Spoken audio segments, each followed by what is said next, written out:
तो आज हम जो इसमें स्टार्ट करेंगे वो होगी हमारी फ्रीलांसिंग।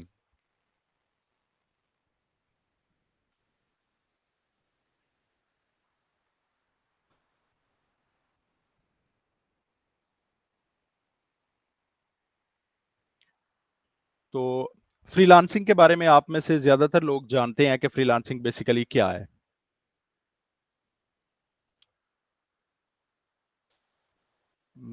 एक सेकंड सिर्फ।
अच्छा, इसमें ज्यादातर लोग तो आप लोग मेरी क्लास से हैं, लेकिन जो लोग बाहर से हैं तो मैं अपना इंट्रोडक्शन करवा देता हूँ।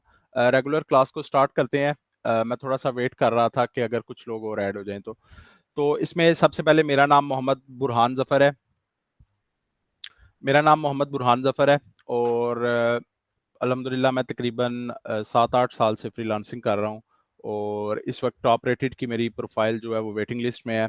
और अपवर्क में भी मैं इसमें यानी फ्रीलांसिंग कर रहा हूँ। guru.com पे मैंने की हुई है और फ्रीलांसर्स पे भी मेरा अच्छा कैरियर है।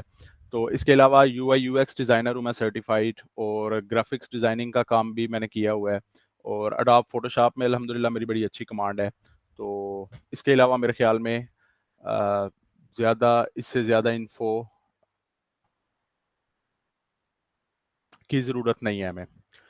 तो नेक्स्ट हम फ्रीलांसिंग के बारे में स्टार्ट करते हैं। अगर तो हम क्लास में होते तो शायद मैं आप लोगों से पूछता कि बेसिकली फ्रीलांसिंग क्या चीज़ है, लेकिन क्योंकि इसमें हम पूछ नहीं सकते, आप लोग डायरेक्टली मेरे सामने नहीं है, तो सबसे पहले फ्रीलांसिंग बेसिकली फ्रीलांसिंग क्या चीज़ है कि freelance is working for your self. कोई भी ऐसा काम किसी भी स्किल के साथ जो आप लोग इंडिविजुअली करते हैं ऑनलाइन, या आप किसी भी प्लेटफॉर्म पे कर सकते हैं उसे, या इंडिविजुअली अपनी वेबसाइट पे कर सकते हैं, या फेसबुक पे, व्हाट्सएप के ऊपर, इंस्टाग्राम के ऊपर, या किसी भी जगह पे आप अगर कोई भी किसी तरह का कोई काम करते हैं तो बेसिकली वो फ्रीलांसिंग कहलाता है। जैसे यूट्यूबर्स हैं, वो यूट्यूब के ऊपर वीडियोस एडिट करते हैं। और अभी क्योंकि एक रेवोल्यूशन आया जब टिकटॉक आया, तो टिकटॉक के आने के बाद तकरीबन तमाम वेबसाइट्स थी जो, क्योंकि कंपटीशन बढ़ा, तो उन्होंने स्मॉल वीडियोस का एक प्लेटफॉर्म जो लॉन्च किया, वो इस वक्त फ्रीलांसिंग के वाले से बड़ा अच्छा जा रहा है। जिन लोगों को वीडियो एडिटिंग का शौक है, या जो लोग वीडियो एडिटिंग करते हैं, या वीडियोस रिकॉर्डिंग करते हैं, या बनाते हैं, या एडिटिंग करते हैं, तो वो लोग शॉर्ट्स वगैरह यूट्यूब के ऊपर, और इसके अलावा फेसबुक के ऊपर या इंस्टाग्राम के ऊपर रील्स की सूरत में भी अपलोड कर सकते हैं। तो बेसिकली ये फ्रीलांसिंग है। तो फ्रीलांसिंग की जो डेफिनेशन है वो हम ये कह सकते हैं कि freelance is a working for yourself, offering your skills and services to clients on a project basis. अच्छा, अब इसमें फ्रीलांसिंग के अंदर दो तरह की नॉर्मली जो हमारी ये देखी जाती हैं अर्निंग्स, दो तरह से अर्निंग की जाती है। एक होती है प्रोजेक्ट बेस यानी फिक्स्ड प्राइस के ऊपर की जाती है, और एक होती है आवरली बेस। अब कुछ लोगों ने, आप लोगों में से शायद, क्योंकि आप लोगों का ज्यादातर लोग नए हैं, जो लोग पहले अगर इस क्लास के अंदर, हमारी ऑनलाइन क्लास के अंदर, अगर कुछ लोग हैं जिन्होंने फ्रीलांसिंग की हुई है, या उन लोगों के ऑलरेडी अकाउंट्स बने हुए हैं, तो उन लोगों को इसका थोड़ा बहुत आइडिया होगा कि फ्रीलांसिंग बेसिकली जब अपवर्क पे की जाती है तो उस पर आप लोगों को दो ऑप्शंस मिलते हैं। फर्स्ट ऑप्शन आप लोगों का ये होता है कि आप लोग फिक्स्ड प्राइस के ऊपर काम करते हैं। अब फिक्स प्राइस क्या चीज़ है कि फिक्स प्राइस में ये किया जाता है कि मिसाल के तौर पे आप लोगों के पास एक क्लाइंट आया, वो आप लोगों से आके कहता है कि मुझे एक लोगो चाहिए, या मुझे एक वेबसाइट डिज़ाइन चाहिए, या आप किसी भी तरह का कोई पोस्टर कह सकते हैं, या एक स्क्रीन चाहिए UI UX डिज़ाइनिंग की। तो अब जब वो आप लोगों के पास आएगा, तो आप लोगों से जो डिमांड कर रहा है तो उसकी प्राइस वो 2 तरह से पे कर सकता है। एक फर्स्ट ये बेसिक्स हैं फ्रीलांसिंग की, तो ये मैं आज बता रहा हूँ ताकि नेक्स्ट हम इसे जब वेबसाइट्स को देखेंगे तो आप लोगों को पता होगा कि बेसिकली फिक्स प्राइस और आवरली रेट क्या होता है। तो फिक्स प्राइस में क्या होता है कि जब वो आप लोगों को किसी तरह का कोई काम कहता है, तो उसमें आप लोगों के साथ जब वो डिसाइड करता है प्राइस, तो अगर मिसाल के तौर पे उसे एक लोगो चाहिए, तो वो कह सकता है कि मुझे आप उसे कोई भी उसकी फी बताते हैं, आप कहते हैं कि $30 के अंदर या $40 के अंदर आप लोगों को एक लोगो या एक जो भी आपकी बनाई हुई चीज़ है वो उसे सेल करेंगे।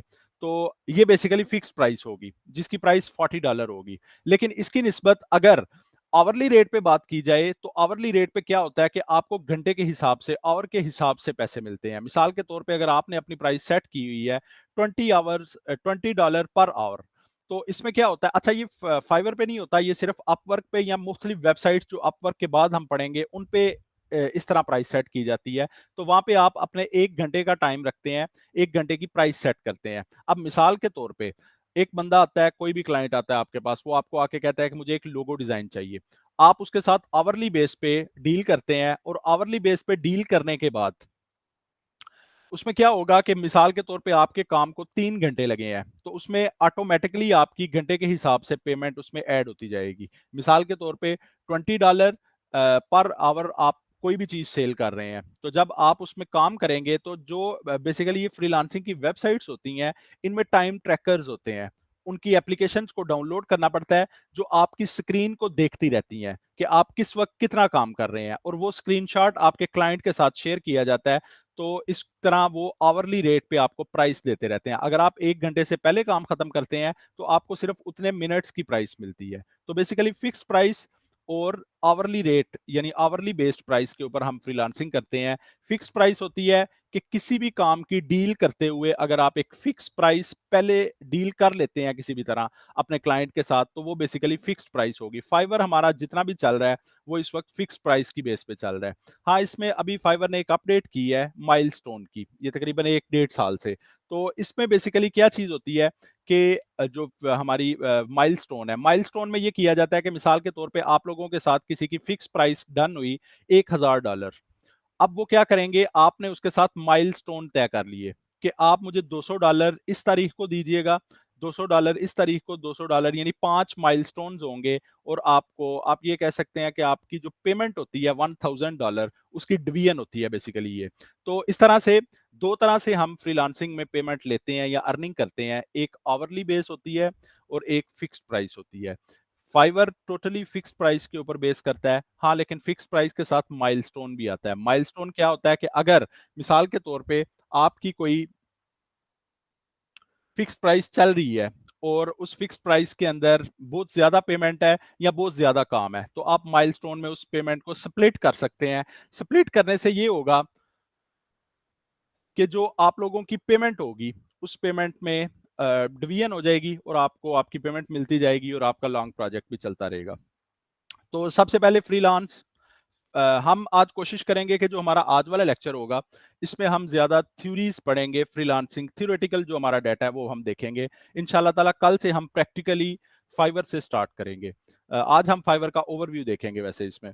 तो freelancing is working for yourself offering your skills, किसी भी तरह की कोई स्किल है आपके पास। मिसाल के तौर पे मैंने क्लास में भी अपनी में बताया था और अपने वेबिनार के अंदर भी बताया था कि मिसाल के तौर के ऊपर आप लोगों में से कोई ऐसा शख्स है जो बीएस केमिस्ट्री किया हुआ है उसने, या बीएस इंग्लिश किया हुआ है, बीएस उर्दू किया हुआ है, या किसी भी तरह की कोई लैंग्वेज आती है उसे, या उसका कोई भी आप कह सकते हैं कि कोई साइंस का सब्जेक्ट उसने पढ़ा हुआ है, तो आप ये नहीं है कि सिर्फ ग्राफिक्स डिजाइनिंग कर सकते हैं फ्रीलांसिंग के ऊपर।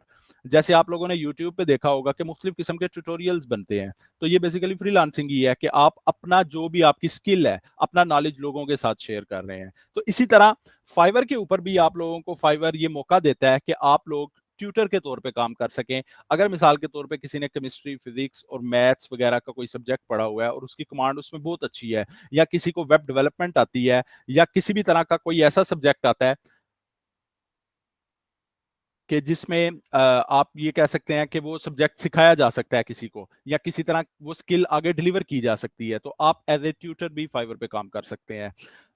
इसमें इंशाल्लाह ताला हम ये 2 वीक्स की हमारी क्लासेस होंगी, और इन 2 वीक्स के अंदर हम फ्रीलांसिंग को कोशिश करेंगे कि इन डेप्थ सीखें और प्रैक्टिकल भी करें इसका, यानी तमाम वेबसाइट्स जितनी भी हैं उन तमाम को एक दफ़ा इन डेप्थ देखें और उन पे यानी अपने अकाउंट्स को भी डिज़ाइन करें, उसके बाद उन पे काम भी स्टार्ट करें। तो नेक्स्ट हम चलते हैं कि इंपॉर्टेंट थिंग्स क्या हैं कि जिनके बगैर फ्रीलांसिंग नहीं हो सकती।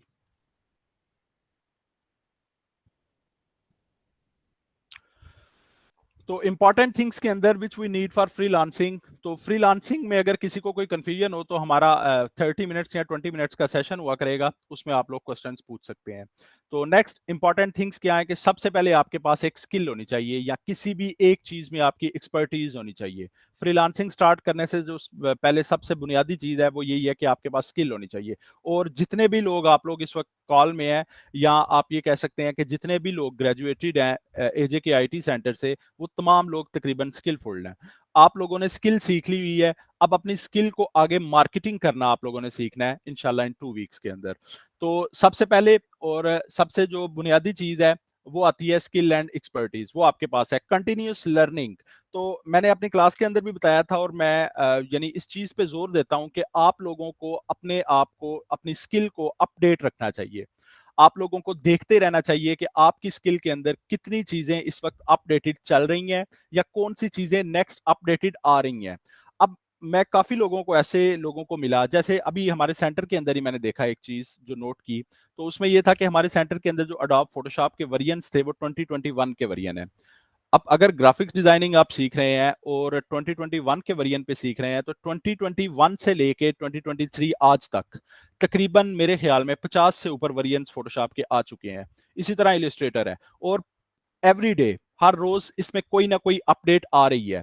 अगर आप फाइवर को चलाने वाले किसी ऐसे शख्स से मिलते हैं जिसने 2012 में फाइवर को यूज किया था या 2016 में यूज किया था, उसमें और आज में जमीन आसमान का फर्क है। तो किसी भी तरह की कोई भी टेक्निकल चीज है उसमें रोजाना अपडेट्स हो रही हैं, तो कंटिन्यूअस लर्निंग। अब लर्निंग कैसे की जा सकती है? लर्निंग करने के लिए जरूरी नहीं है कि आपको कहीं पे करना पड़ेगा। आप लोग गूगल से पूछ सकते हैं, आप लोग यूट्यूब पे देख सकते हैं, और इसी तरह सबसे जो आसान सॉल्यूशन है वो यूट्यूब है। आप सिंपली जाके वहां पे लिखेंगे updates about Fiverr, updates about Photoshop, updates about Adobe XD, update about Figma, या किसी भी तरह की। अभी इस वक्त जो ये इरा चल रहा है, ये इरा बेसिकली आप कह सकते हैं कि आर्टिफिशियल इंटेलिजेंस का इरा है। अभी मिसाल के तौर पे अडोब फोटोशॉप के बारे में मैं बात करता हूं, तो अडोब फोटोशॉप को अगर देखा जाए तो 2012 या 2015 के दरमियान में आर्टिफिशियल इंटेलिजेंस का कॉन्सेप्ट ही नहीं था।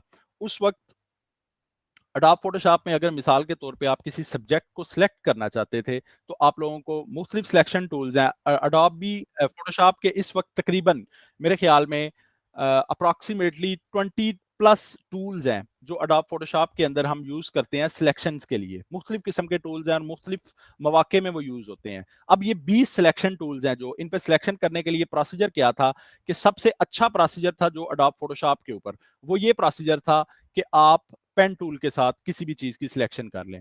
अब पेन टूल के साथ अगर आप किसी सब्जेक्ट की सिलेक्शन करना चाहते थे, तो उसमें तकरीबन 30 से 35 मिनट लगते थे किसी एक प्रोडक्ट की सिलेक्शन करते हुए, अगर वो प्रोडक्ट कर्व्ड है या उसकी बैकग्राउंड उस कलर के साथ मिलती जुलती है। या अक्सर ये होता था कि कभी रेजोल्यूशन कम होती थी किसी भी इमेज की, तो उसमें काफी प्रॉब्लम्स आती हैं अगर पेन टूल के साथ आप सिलेक्शन करना चाहते हैं। लेकिन आर्टिफिशियल इंटेलिजेंस आने के बाद क्या हुआ कि सिंपल एक क्लिक के ऊपर आप किसी भी चीज की बैकग्राउंड रिमूव कर सकते हैं। अब अगर किसी ने अपडेटेड सॉफ्टवेयर ही नहीं रखा हुआ, तो वो ये चीजें भी नहीं जान सकता। तो इसलिए खुद को अपडेट रखना, अपनी स्किल को अपडेट रखना, ये बुनियादी चीज है और लाजमी चीज है। अगर आप एक सक्सेसफुल फ्रीलांसर बनना चाहते हैं, तो उसमें सबसे पहली जो चीज होगी वो ये होगी कि किसी स्किल को सीखना और फिर उस स्किल को अपडेट रखना। और इसमें ज़रूरी नहीं है कि आप इसमें हमने एक टर्म पढ़ी थी यूआई यूएक्स डिजाइनिंग के अंदर, जिसमें जनरलिस्टिक डिजाइनर्स थे। अब वो जनरलिस्टिक डिजाइनर बेसिकली क्या करते थे कि वो तमाम फील्ड्स, जितनी भी फील्ड्स हैं, उनका थोड़ा बहुत नॉलेज उनके पास होता है। तो आपने थोड़ा बहुत नॉलेज तो रखना है, लेकिन आप किसी भी, कभी ऐसा नहीं हो सकता कि आप ये चाहें कि आप तमाम स्किल्स के अंदर एक्सपर्ट बन जाएं। तो हमेशा आप ये करेंगे कि किसी एक निशे को, एक कैटेगरी को पकड़ेंगे और उसी में एक्सपर्ट बनेंगे। अगर आप ये चाहेंगे कि आप मुख्तलिफ कैटेगरीज के अंदर या मुख्तलिफ निशेज के अंदर आप लोग वो बहुत एक्सपर्ट बनेंगे, तो ये होगा कि आप किसी एक कैटेगरी या एक निशे के अंदर भी नहीं रह सकेंगे, आप काम ही नहीं कर पाएंगे, आप फ्रीलांसिंग सीख ही नहीं सकेंगे, या आप ये कह सकते हैं कि आप वो जो पिछली स्किल आपने सीखी थी वो भी भूल जाएंगे। तो फर्स्ट बुनियादी चीज फ्रीलांसिंग के लिए कि आपने स्किल और किसी भी एक सॉफ्टवेयर में, किसी भी एक टूल में एक्सपर्टीज हासिल करनी है। सेकंड, कंटिन्यूअस लर्निंग, आपने खुद को अपडेट रखना है, और अपडेट रखने के लिए आपने मुख्तलिफ ब्लॉग्स वगैरह पढ़ने हैं। हम इसमें भी इंशाल्लाह ताला मैं लास्ट क्लासेस के अंदर आप लोगों को बताऊंगा कि आप लोग ब्लॉग्स कहाँ से पढ़ सकते हैं, नॉन पेड और पेड भी कैसे पढ़ सकते हैं।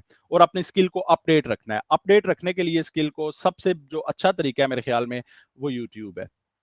इसके अलावा लिंक्डइन लर्निंग का अकाउंट एक दिन ग्राफिक्स डिजाइनिंग की क्लास में मैंने बनवाया था, तो इंशाल्लाह ताला मैं कोशिश करूंगा कि हम इस क्लास में भी लिंक्डइन लर्निंग का अकाउंट बनाना सीखेंगे, जिससे आप पेड सर्टिफिकेशंस ले सकते हैं। थर्ड चीज इसमें आती है पोर्टफोलियो। तो फ्रीलांसिंग के लिए पोर्टफोलियो बहुत जरूरी है। अब ज्यादातर लोग आप लोगों में से बिगनर्स हैं, तो बिगनर्स का पोर्टफोलियो तो बहुत मुश्किल होता है। तो हाँ, ये किया जा सकता है कि मैंने अपनी क्लास के अंदर एक वेबसाइट आप लोगों के साथ शेयर की थी, डिजाइन शायद कुछ इस तरह के नाम से, उसके अंदर आप लोग मॉक पोर्टफोलियोज डिजाइन कर सकते हैं। आप लोग मुख्तलिफ वेबसाइट्स को देखें, मिसाल के तौर पे अगर कोई वेबसाइट डेवलपमेंट का काम कर रहा है, तो वो मुख्तलिफ वेबसाइट्स को देख के उसमें से अपना पोर्टफोलियो बना सकता है। ऑलरेडी जो वेबसाइट्स डिजाइन की हुई हैं यूआई यूएक्स डिजाइनिंग में, हम उनके मॉक स्टाइल, उनके पोर्टफोलियोज डिजाइन कर सकते हैं। या लोगो डिजाइनिंग है, तो लोगो डिजाइनिंग में आप मुख्तलिफ किस्म की वेबसाइट्स, फ्री पिक या किसी भी तरह की पीएनजी ट्री है, या अडोब स्टॉक से, शटर स्टॉक से, आप किसी भी वेबसाइट से जाके आप लोग लोगोज उठा के उन लोगोज को दोबारा रिक्रिएट कर सकते हैं। इसके बाद जो फोर्थ चीज आती है हमारे पास, इंटरनेट है। तो इंटरनेट बहुत जरूरी है फ्रीलांसिंग के लिए। अगर आप लोगों के पास इंटरनेट नहीं है तो आप लोग फ्रीलांसिंग नहीं कर सकते। इंटरनेट के साथ साथ यहाँ पे एक चीज मिस है, आप लोगों के पास लैपटॉप होना जरूरी है। अगर किसी के पास लैपटॉप, डेस्कटॉप पीसी या कंप्यूटर, इनमें से कोई चीज नहीं है, तो फ्रीलांसिंग नहीं की जा सकती। अब फ्रीलांसिंग क्यों नहीं की जा सकती ये आगे आप लोगों को पता चल जाएगा, लेकिन फिर भी बुनियादी चीज इंटरनेट और आपके पास एक लैपटॉप या कंप्यूटर या पीसी। अब जरूरी नहीं है कि आपके पास बहुत अच्छा लैपटॉप हो, या बहुत अच्छा कंप्यूटर या पीसी हो, या बहुत जिसमें हाई रैम लगी हो, या उसमें बड़ा अच्छा ग्राफिक्स कार्ड लगा हो, या किसी भी तरह की कोई बहुत अच्छा प्रोसेसर लगा हो। तो जरूरी नहीं है कि आप लोगों को बहुत अच्छी किस्म की एक्सेसरीज चाहिए इसके लिए। आप लोग सिंपली किसी भी तरह का किसी भी तरह का कोई भी इसमें डिवाइस यूज कर सकते हैं। आप पुराना लैपटॉप ले सकते हैं, अगर आपके पास कंप्यूटर पड़ा हुआ है वो ले सकते हैं। आप सेंटर के कंप्यूटर भी यूज कर सकते हैं, जैसे सेंटर ऑलरेडी आपको अवेल कर रहा है। फिर इसमें वर्क स्पेस आती है, तो वर्क स्पेस आप घर से भी कर सकते हैं, और अगर आपके पास कोई स्पेसिफिक वर्क स्पेस है तो आप उस वर्क स्पेस पे जाके भी काम किया जा सकता है। उससे आप स्पेसिफिक वर्क स्पेस अगर फ्रीलांसिंग में हो तो उसमें ये होता है कि जैसे सेंटर ने आपको ऑलरेडी वर्क स्पेस दी हुई है एडमिन ऑफिस के सामने, अगर आप देखें तो वर्क स्पेस पे जाने का जो फायदा होता है वो ये होता है कि आपकी लाइफ डिसिप्लिन्ड हो जाती है, और आप टाइम के मुताबिक यानी काम करने वाले बन जाते हैं। अच्छा, इसमें फिफ्थ जो वर्क स्पेस के बाद हमारी जो इंपॉर्टेंट चीज आती है फ्रीलांसिंग के लिए जो जरूरी है, वो है कम्युनिकेशन। अब कम्युनिकेशन में कुछ लोग ये कहते हैं कि कम्युनिकेशन बेसिकली ये होती है, इसके बारे में भी मैंने अपनी क्लास में डिस्कस किया था थोड़ा सा। तो कम्युनिकेशन के बारे में कुछ लोगों का मानना ये है कि फ्रीलांसिंग में कम्युनिकेशन बेसिकली ये होती है कि आप हाय से स्टार्ट करें, HI, या हेलो से स्टार्ट करें, या डियर से स्टार्ट करें, और जब आप अपना मैसेज एंड करेंगे या अपना प्रपोजल एंड करेंगे तो वो रिगार्ड्स, थैंक्स या किसी भी अच्छे अल्फाज के साथ आप उसे खत्म कर सकते हैं। तो मेरे नजदीक फाइवर के ऊपर अगर आप काम कर रहे हैं, तो फाइवर के ऊपर काम करते हुए आपको बहुत ज्यादा एक्सपर्ट नहीं होना पड़ता किसी भी तरह कम्युनिकेशन स्किल्स के अंदर, या आप ये नहीं कह सकते कि आपको बड़ी अच्छी राइटिंग या बड़े अच्छे टेंसेस, बड़े अच्छे स्पेलिंग्स का ख्याल रखना पड़ता है। फाइवर के ऊपर बेसिकली होता ये है कि आपका क्लाइंट आपके पास आता है, आपको मैसेज करता है, और मैसेज करने के बाद वो अपनी डिमांड आपको बताता है। नेक्स्ट, अगर आप अपनी स्किल के अंदर, अपनी निशे, अपनी कैटेगरी के अंदर एक्सपर्ट हैं, तो इसमें क्या होगा कि आप फौरन पहचान जाएंगे कि इसको बेसिकली क्या चाहिए। अगर आप अपनी कैटेगरी के अंदर ही नहीं स्किलफुल, तो उसमें क्या होगा कि आप लोगों को बेसिकली यही नहीं समझ आएगी कि मेरे क्लाइंट को क्या चीज चाहिए। तो इसलिए कम्युनिकेशन स्किल बेसिकली फाइवर के ऊपर, जो अगर मैं आपको बताऊं तो फाइवर के ऊपर कम्युनिकेशन स्किल का मतलब ये है कि आपकी कम्युनिकेशन इंग्लिश में इतनी होनी चाहिए कि आप अपनी बात अपने क्लाइंट को समझा सको और क्लाइंट की बात को समझ सको। तो बेसिकली ये कम्युनिकेशन है जो फाइवर के ऊपर यूज होगी। हाँ, जब हम प्रपोजल राइटिंग के ऊपर देखते हैं तो प्रपोजल राइटिंग के अंदर कुछ चीजों का हमें ख्याल रखना पड़ता है। जब हम अपवर्क को देखेंगे तो इंशाल्लाह इन चीजों को डिटेल से पढ़ेंगे। फिर इसमें प्राइसिंग आती है। तो प्राइसिंग बहुत इंपॉर्टेंट चीज है। अब प्राइसिंग क्या होती है? प्राइसिंग बेसिकली ये है कि जो चीज आप सेल कर रहे हैं आपको उसकी प्राइस का पता होना चाहिए। अच्छा, इसमें मैंने एक बात शेयर की थी आप लोगों के साथ, एक वाकया शेयर किया था अपना। तो वाकया कुछ यूं था कि फ्रीलांसिंग जब मैंने स्टार्ट की तो 2018 या 19 की बात है। 2019 सितंबर का मेरा अकाउंट है। 2019 के एंड की या 2020 के स्टार्ट की बात है ये। तो मेरा एक दोस्त था, तो हम इकट्ठे काम करते थे, हमने एक वर्क स्पेस बनाई हुई थी। तो एक दफा क्या हुआ, मुझे एक मैसेज आया। उस मैसेज के अंदर, ये मैंने अपने वेबिनार के अंदर भी शायद शेयर किया था। तो उस मैसेज के अंदर जो मेरा क्लाइंट था उसको 15 पिक्चर्स चाहिए थी जिनका कलर चेंज करना था। अब कलर चेंज करना था, और ये कम्युनिकेशन के वाले से भी आप देख सकते हैं और प्राइसिंग के वाले से भी इस बात को देख सकते हैं। तो अब उसको 15 पिक्चर्स चाहिए थी। मैं फोटोशॉप का काम कर रहा था उस वक्त। अडोब फोटोशॉप में बेसिकली क्या होता है कि लोग मुख्तलिफ किस्म के अपने प्रोडक्ट्स लेके आते हैं और उनका कलर्स चेंज करवाने के लिए, या उन पे लोगो किसी का लगा हुआ है उसे रिमूव करने के लिए, या अपना लोगो उस पे ऐड करवाने के लिए। तो वो जो उसकी 15 पिक्चर्स थी, 15 या 25 पिक्चर्स थी, मेरे ख्याल में 25 पिक्चर्स थी। तो वो 25 पिक्चर्स ब्लू कलर में थी। अब उन ब्लू कलर्स का रेड कलर करना था। अब रेड कलर करने के लिए उसने मुझे जो उसकी प्राइस थी, जब मैंने उससे पूछा कि आपका बजट क्या है, तो उसने मुझे कहा कि मेरा $15 बजट है इसमें। अब मेरा वो दोस्त बैठा हुआ था जो मेरा जूनियर था। तो उसने मुझे कहा कि आप ये दे मुझे दें, मैं इससे बात करता हूँ। अब उसने बात की, और उसने बात करने के बाद वही ऑर्डर जो वो मुझे 25 इमेजेस का $15 के अंदर दे रहा था, वही ऑर्डर उसने अपनी कम्युनिकेशन स्किल के साथ, अपनी बात करने की या अपनी बार्गेनिंग के साथ $275, $275 का लिया, वही 25 इमेजेस का। अब उसमें बुनियादी चीजें क्या थी? फर्स्ट चीज तो ये थी कि उसकी कम्युनिकेशन बहुत अच्छी थी। कम्युनिकेशन से मुराद कि अपनी बात जो डिलीवर कर रहे हैं आप अपने क्लाइंट को, वो आपकी क्लियर होनी चाहिए, जो आपके क्लाइंट को समझ आ सके, वो मजीद कंफ्यूज ना हो जाए।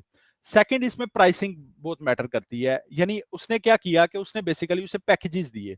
अब उसमें जो 25 इमेजेस थी वो तमाम डिफरेंट थी। यानी उसमें 3 इमेजेस सेम थी, 3 इमेजेस सेम थी, या आप ये कह सकते हैं कि उसमें मुख्तलिफ किस्म की इमेजेस जो थी, 3-3, 2-2 इमेजेस सेम सेम कैटेगरीज की थी।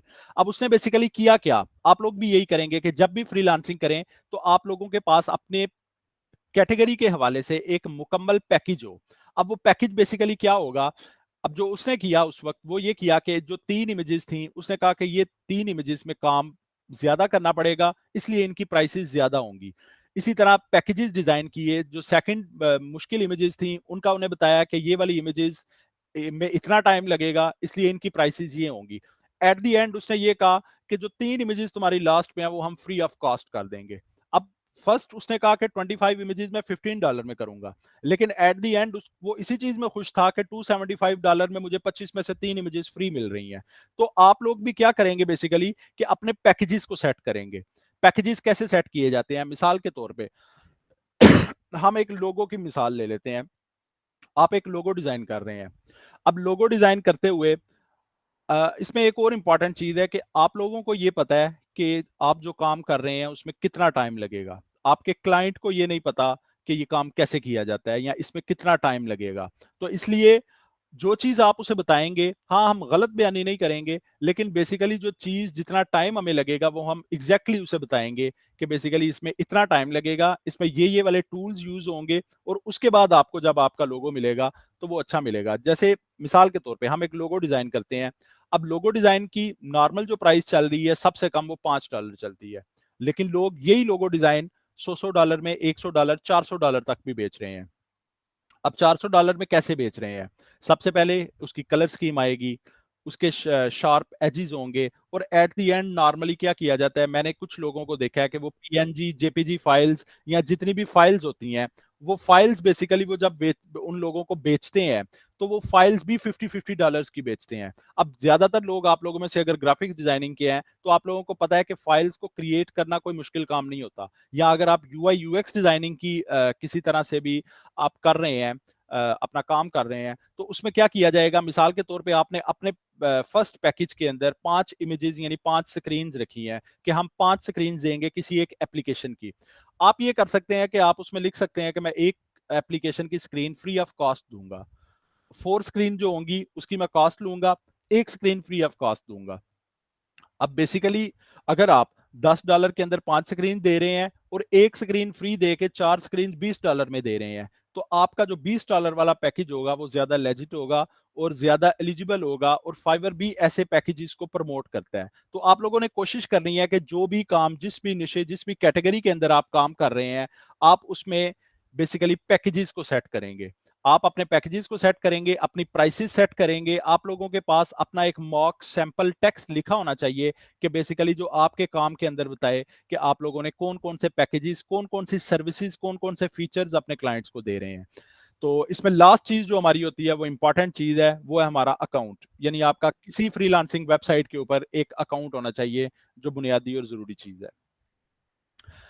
अच्छा, इसमें फिर हम ये देख लेते हैं कि बेसिकली ड्रॉबैक्स क्या हैं फ्रीलांसिंग के, क्योंकि किसी भी चीज में जब भी हम काम करते हैं तो उसमें अगर उसके कुछ फायदे हैं तो उसके कुछ नुकसानात भी होते हैं।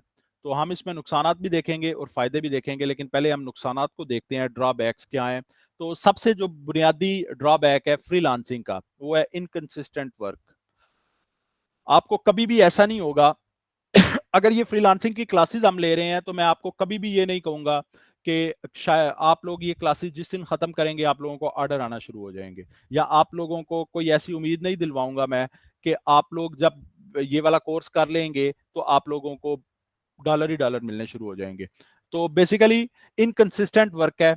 अगर आप, इसमें कुछ भी नहीं कहा जा सकता, मुमकिन है कि जो न्यू सेलर हो उसके पास इतना काम हो जितना टॉप रेटेड सेलर के पास भी नहीं है, और ये भी हो सकता है कि टॉप रेटेड सेलर के पास इतना काम हो जितना न्यू सेलर का चलना ही बहुत मुश्किल हो, कंपटीशन बहुत मुश्किल हो। तो सबसे पहली चीज इनकंसिस्टेंट वर्क है। इनकंसिस्टेंट वर्क कैसे है कि कभी भी इसमें कंसिस्टेंसी नहीं होती। वो कैसे नहीं होती कि मिसाल के तौर पे अगर आज मुझे 500 इमेजेस का एक ऑर्डर मिला है तो जरूरी नहीं है कि ये मुझे हर रोज मिलेगा या हर 2 डेज के बाद मिलेगा। शायद इस मंथ के अंदर मुझे एक या 2 ऑर्डर या 5 ऑर्डर या 15 ऑर्डर लगे हैं, तो नेक्स्ट मंथ शायद एक भी ना लगे। तो आप लोगों ने कोशिश करनी है कि आप लोगों ने फ्रीलांसिंग को जब स्टार्ट करना है तो इसके साथ साथ आपके पास एक किसी भी तरह का दूसरा भी होना चाहिए, या आप ये कह सकते हैं कि आप लोगों के पास एक प्लान बी भी होना चाहिए कि अगर आप लोगों की फ्रीलांसिंग किसी भी वजह से इस वक्त नहीं चल रही, तो आप लोगों के पास अपने सोर्स ऑफ अर्निंग्स के लिए या अपने जो भी आपके एक्सपेंसेस हैं उनको उनके लिए आपके पास एक सेकंड सोर्स भी होना चाहिए। थर्ड, इसमें इनकंसिस्टेंसी है इनकम के अंदर। अगर आपको फर्स्ट ऑर्डर $5 का लगा है तो चांसेस है कि नेक्स्ट आपको $100 का लग जाए, और उसके बाद ये नहीं है कि अगर आपको $100 का ऑर्डर लगा है तो नेक्स्ट आपको 5 का ही लगेगा या 50 का लगेगा या 100 का लगेगा। तो इसमें भी इनकंसिस्टेंसी है कि इनकम, यानी क्योंकि बेसिकली आप ये इस तरह से कह सकते हैं कि ये बेसिकली आपकी एक शॉप है ऑनलाइन, जिसके अंदर आपने मुख्तलिफ चीजें अपनी रखी हुई हैं पोर्टफोलियो के अंदर, और जो भी क्लाइंट आएगा वो अपनी डिमांड के हिसाब से, अपने बजट के हिसाब से आपसे चीजें लेगा। तो स्टार्ट में आपको थोड़ी बहुत मुश्किलात का सामना करना पड़ेगा, लेकिन जब आपकी प्रोफाइल थोड़ी स्ट्रांग हो जाएगी, आपकी प्रोफाइल अच्छी होगी, पोर्टफोलियो बनेगा, आपकी प्रोफाइल पे रिव्यूज अच्छे होंगे, तो आपके पास ऑटोमेटिकली क्लाइंट्स आएंगे। इसके बाद नो एम्प्लॉय बेनिफिट्स, जैसे आप लोगों को जॉब्स के अंदर मेडिकल अलाउंसेस मिलते हैं, ट्रांसपोर्ट अलाउंसेस मिलते हैं, या किसी भी तरह की कोई अकोमोडेशन मिलती है, तो फ्रीलांसिंग के अंदर आपको किसी तरह की कोई अकोमोडेशन या किसी भी तरह का कोई बेनिफिट नहीं मिलता। Lack of job security, job security की लैकनेस कैसे है कि फ्रीलांसिंग के अंदर ये होता है कि नॉर्मली सबसे पहली चीज या सबसे पहली प्रेफरेंस जो होती है किसी भी फ्रीलांसिंग प्लेटफॉर्म की, वो उनका बायर होता है, जो आपसे आके चीज खरीद रहा है, क्योंकि वो वेबसाइट को पैसे देगा, वो वेबसाइट को पे करेगा। तो इसलिए इसमें जॉब इनसिक्योरिटी भी होती है कि किसी भी वक्त अगर कोई बायर आपको ऐसा आ जाता है। अब इसमें एक बड़ा मजेदार वाकया था, मैंने अपनी क्लास में शेयर किया था। मेरे पास एक क्लाइंट आया, मुझे एक स्टार रिव्यू लगा 2021 नवंबर के अंदर। अब वो 1 स्टार रिव्यू क्यों लगा मुझे?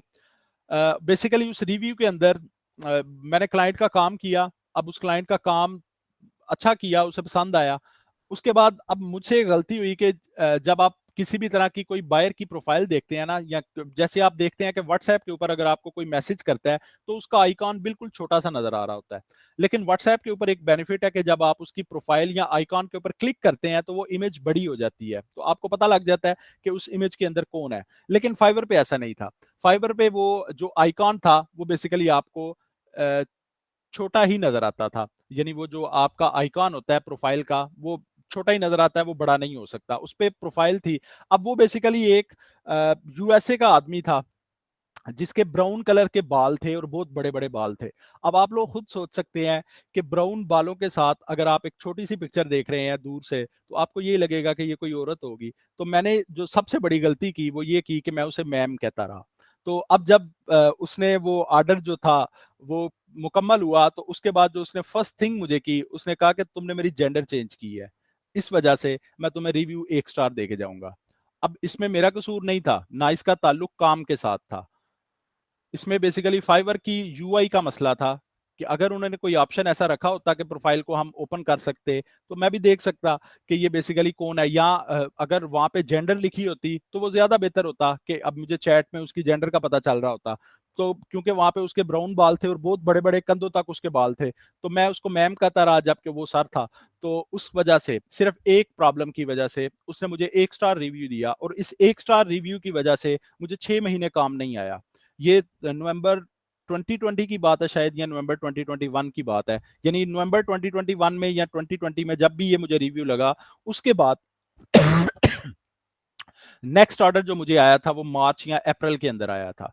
तो किसी भी फ्रीलांसिंग प्लेटफॉर्म के ऊपर जब भी आप काम करते हैं तो वहां पे बायर के ऊपर इन्हिसार है आपका मुकम्मल। अगर बायर आपसे सेटिस्फाई नहीं है, वो आपको किसी भी वजह से, अब कुछ बायर ऐसे होते हैं कि वो काम से मुकम्मल सेटिस्फाइड होते हैं लेकिन वो एंड पे आपको एक्स्ट्रा रिव्यू दे जाते हैं कि इसकी इंग्लिश अच्छी नहीं थी, इसके स्पेलिंग्स मुकम्मल नहीं थे, इसके टेंसेज अच्छे नहीं थे। अब उसका काम हमारे टेंसेज या कम्युनिकेशन चेक करना नहीं है, लेकिन क्योंकि एक वेबसाइट प्लेटफॉर्म चल रहा है फ्रीलांसिंग का जो इसी इन्हीं असूलों के ऊपर चल रहा है, हम उन्हें चेंज नहीं कर सकते क्योंकि हमारी एक्सेस में कुछ भी नहीं है। तो हम लोगों को उन्हीं के मुताबिक चलना पड़ता है। तो इस वजह से इसमें जॉब इनसिक्योरिटी बहुत ज्यादा है।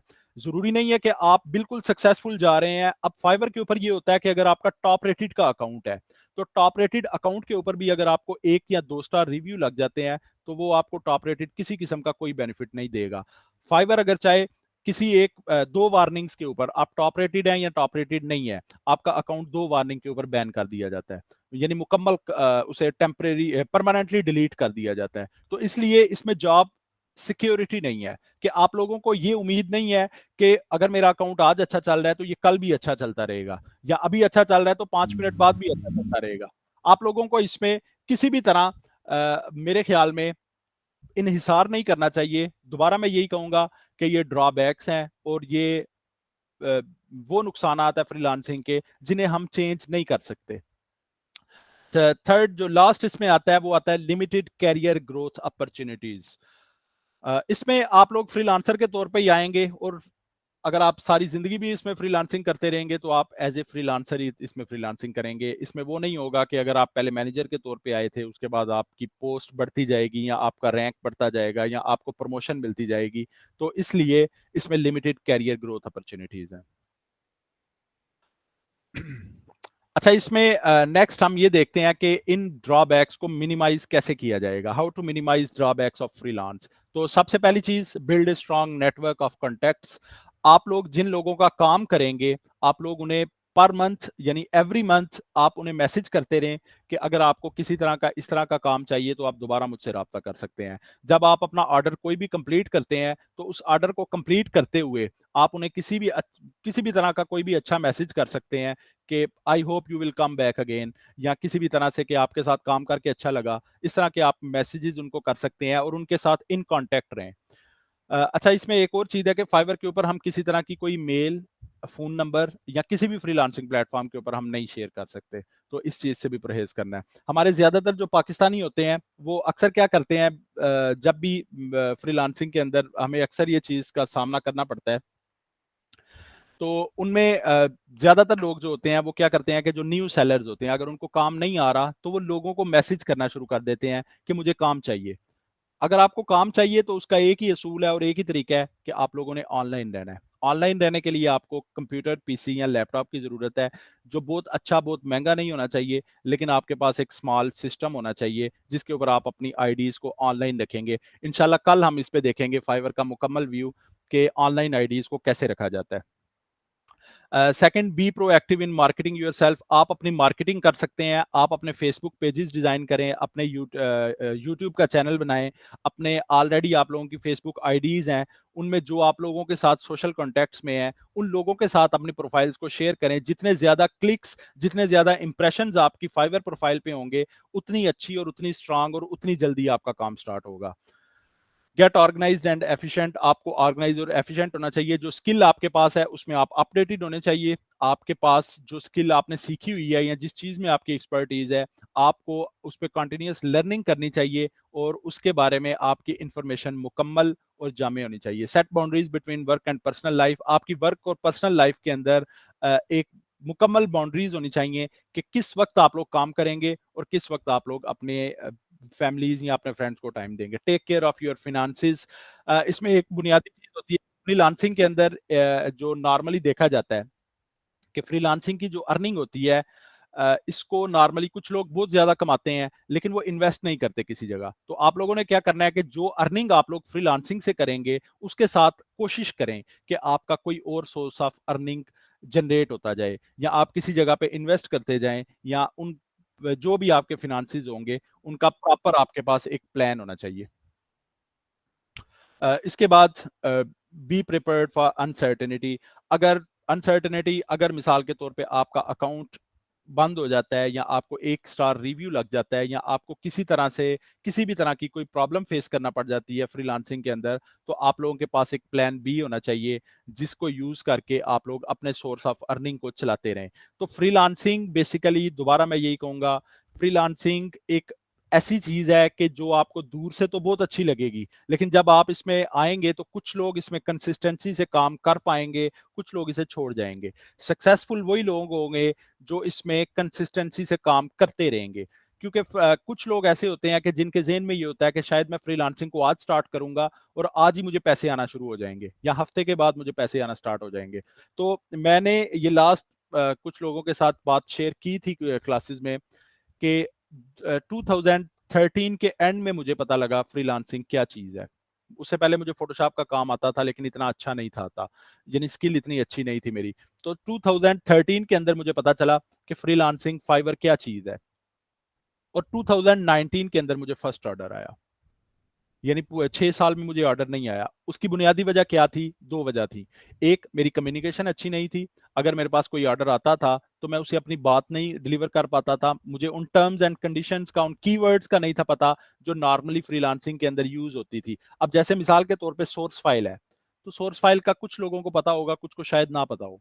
तो सोर्स फाइल बेसिकली क्या होती है कि जिस सॉफ्टवेयर के अंदर आप काम कर रहे हैं उसकी जो एक बुनियादी फाइल है, जो एडिटेबल फाइल है, वो बेसिकली सोर्स फाइल होती है। मिसाल के तौर पे आप फोटोशॉप के अंदर काम कर रहे हैं तो आप उसकी पीएसडी सेव करते हैं। अडोब इलस्ट्रेटर के अंदर काम कर रहे हैं तो आप उसकी एआई फाइल सेव करते हैं। माइक्रोसॉफ्ट ऑफिस के अंदर काम कर रहे हैं तो आप उसके अंदर वर्ड की फाइल सेव करते हैं। तो ये बेसिकली सोर्स फाइल्स हैं। जैसे अडोब एक्सडी के अंदर हम यूज करते हैं लोकल्स के लिए एक्सटी फाइल सेव करते थे, या फिग्मा के अंदर हम करते हैं तो उसमें भी लोकली हम फाइल सेव करते हैं तो उसको फिग फाइल बोला जाता है, या फिग जैम भी बोला जाता है। तो ये बेसिकली सोर्स फाइल्स हैं। अब अगर मिसाल के तौर पे आपको कीवर्ड्स का ही नहीं पता या उन टर्म्स का नहीं पता जो नॉर्मली फ्रीलांसिंग के अंदर यूज होती हैं, तो आप लोग कैसे इसमें सक्सेसफुल हो सकते हैं? तो मेरे भी इन 6 सालों में ऑर्डर ना आने की जो बुनियादी वजह थी वो यही थी। एक तो मेरी स्किल अच्छी नहीं थी, पॉलिश नहीं थी, और दूसरे नंबर पे मेरे पास कम्युनिकेशन उतनी अच्छी नहीं थी। फिर इसके बाद 2019 में मुझे फर्स्ट ऑर्डर आया, और फर्स्ट ऑर्डर के बाद अल्हम्दुलिल्लाह 3-4 साल से मेरा अकाउंट अच्छा चल रहा है। तो इसमें आप लोगों ने ये चीज़ ज़हन में रखनी है कि फ्रीलांसिंग में आपको फौरन ऑर्डर नहीं आता, कभी कभी आता भी है। फाइवर की जो एल्गोरिदम है उसमें क्या किया जाता है कि जो फर्स्ट वीक होता है आपका, जब भी आप अकाउंट जनरेट करते हैं, उस फर्स्ट वीक के अंदर ऑर्डर आने के चांसेस 80% होते हैं। उसके बाद फिर नॉर्मली जो गिग्स होती हैं फाइवर की, वो अपना टाइम मुकम्मल करती हैं 25 दिन। एक टाइम था जब 25 दिन के अंदर फाइवर की गिग अपना टाइम मुकम्मल करती थी। लेकिन इसमें कंसिस्टेंसी बहुत जरूरी है कि आप लोगों ने ये नहीं सोचना कि अगर मुझे ऑर्डर नहीं आ रहा तो मैं अपना अकाउंट बंद कर दूं या अपना लैपटॉप या सिस्टम ऑफ कर दूं। आप लोगों का सिस्टम चलता रहना चाहिए 24 आवर्स, या कम से कम 15 to 18 आवर्स आपका जो सिस्टम है वो चलता रहना चाहिए, ताकि आपका अकाउंट ऑनलाइन रहे। क्यों? क्योंकि इसमें बुनियादी वजह एक ही है कि अगर आप लोगों का, मिसाल के तौर पे आपकी एक शॉप है किसी भी बाजार के अंदर, तो अगर वो शॉप ही बंद है तो आप लोगों से कौन खरीदारी करेगा आके? किसी तरह की सेल परचेस नहीं कर सकता। हाँ, अगर आपकी शॉप ओपन है तो किसी ना किसी वक्त आपके पास क्लाइंट आ ही जाएगा। नेक्स्ट इसमें बेनिफिट्स को देख लेते हैं। Benefits of freelancing: first, work for yourself, आप अपने लिए काम करते हैं। एक्सपैंड योर पोर्टफोलियो, जब आप लोग मुख्तलिफ लोगों से मिलते हैं, मुख्तलिफ लोगों से बातें करते हैं और मुख्तलिफ लोगों का काम करते हैं, तो आपको रिव्यूज भी मिलते हैं और आपका पोर्टफोलियो भी एक्सपैंड होता है। इसी तरह नेटवर्किंग, आपकी नेटवर्किंग स्ट्रांग होती है। इसमें आप लोगों के साथ कांटेक्ट करते हैं, आप इन कांटेक्ट आते हैं, आप लोगों को बहुत सी चीजें सीखने को मिलेंगी। Grow your skills and knowledge, आपकी स्किल पुख्ता होती है, आपके नॉलेज में इजाफा होता है, आपको मुख्तलिफ चीजें मिलती हैं। और लास्ट चीज, आपकी जो अर्निंग है वो क्योंकि यूएसटी में होती है, तो इससे ये होता है कि ये आपके लिए किसी भी तरह से बेनिफिट में ही है। अच्छा, फ्रीलांसिंग को स्टार्ट करने से पहले बिजनेस प्लान। अब जब भी आप लोग फ्रीलांसिंग को देखेंगे या फ्रीलांसिंग स्टार्ट करेंगे हम, तो इसमें जो इंपॉर्टेंट चीज होगी वो बेसिकली बिजनेस प्लान होगा। अब ये बिजनेस प्लान बेसिकली क्या है कि सबसे पहले ब्रांड आइडेंटिटी होनी चाहिए, क्योंकि बेसिकली फ्रीलांसिंग के ऊपर आप लोग एक बिजनेस स्टार्ट करने जा रहे हो अपनी स्किल को सेल करने के लिए। तो उस बिजनेस को स्टार्ट करने से पहले आपके पास एक बिजनेस प्लान होना चाहिए। वो बिजनेस प्लान बेसिकली क्या है? ब्रांड आइडेंटिटी, कि जिसमें आप लोग अपनी गीग अपलोड करेंगे, अपना पोर्टफोलियो बनाएंगे, आप अपनी जो सर्विसेज दे रहे हैं उनके बारे में डिटेल में लिखेंगे और अपने क्लाइंट को बताएंगे कि बेसिकली हु यू आर, आप लोग कौन है। सेकंड, प्रॉब्लम टू सॉल्व, आप लोग उसे बताएंगे डिटेल के अंदर, पॉइंट्स के अंदर, स्टेप्स के अंदर। अच्छा, इसमें एक और चीज इंपॉर्टेंट है कि जब भी आप किसी के साथ कभी भी कोई चीज प्रेजेंट करेंगे, तो अगर आप एक पैराग्राफ की शक्ल में प्रेजेंट करते हैं तो उसको समझना, और अगर आप पॉइंट्स की शक्ल में किसी के साथ कोई चीज प्रेजेंट कर रहे हैं किसी के सामने, तो उनको समझना ज्यादा इजी होता है। तो कोशिश करें कि जब भी आप लोग कभी भी अपने गीग अपलोड करें या कभी भी अपने क्लाइंट के साथ बात करें, तो उसे पॉइंट्स के अंदर करें, अपने फीचर्स को पॉइंट्स के अंदर लिखें, हेडिंग्स के अंदर लिखें। वो इसलिए इजी होता है कि उसे मुकम्मल बड़े बड़े पैराग्राफ नहीं पढ़ने पड़ेंगे आपके, उसको पॉइंट्स, बुलेट्स के अंदर वो बात इजीली समझ आ जाएगी। तो आप लोग बेसिकली प्रॉब्लम टू सॉल्व, आप लोग उसे बताएंगे कि आपने किस तरह से लोगों की मदद की या किन लोगों की प्रॉब्लम्स को सॉल्व किया, या जो आप लोगों के पिछले क्लाइंट्स थे उनके रिव्यूज के अंदर ये चीजें वो देख सकते हैं कि आप लोग बेसिकली प्रॉब्लम को कैसे सॉल्व करते हैं। फिर आप लोग, मिसाल के तौर पे आप लोगों के पास कोई मैसेज करता है तो आप उसे एक परफेक्ट यूनिक सोल्यूशन देंगे।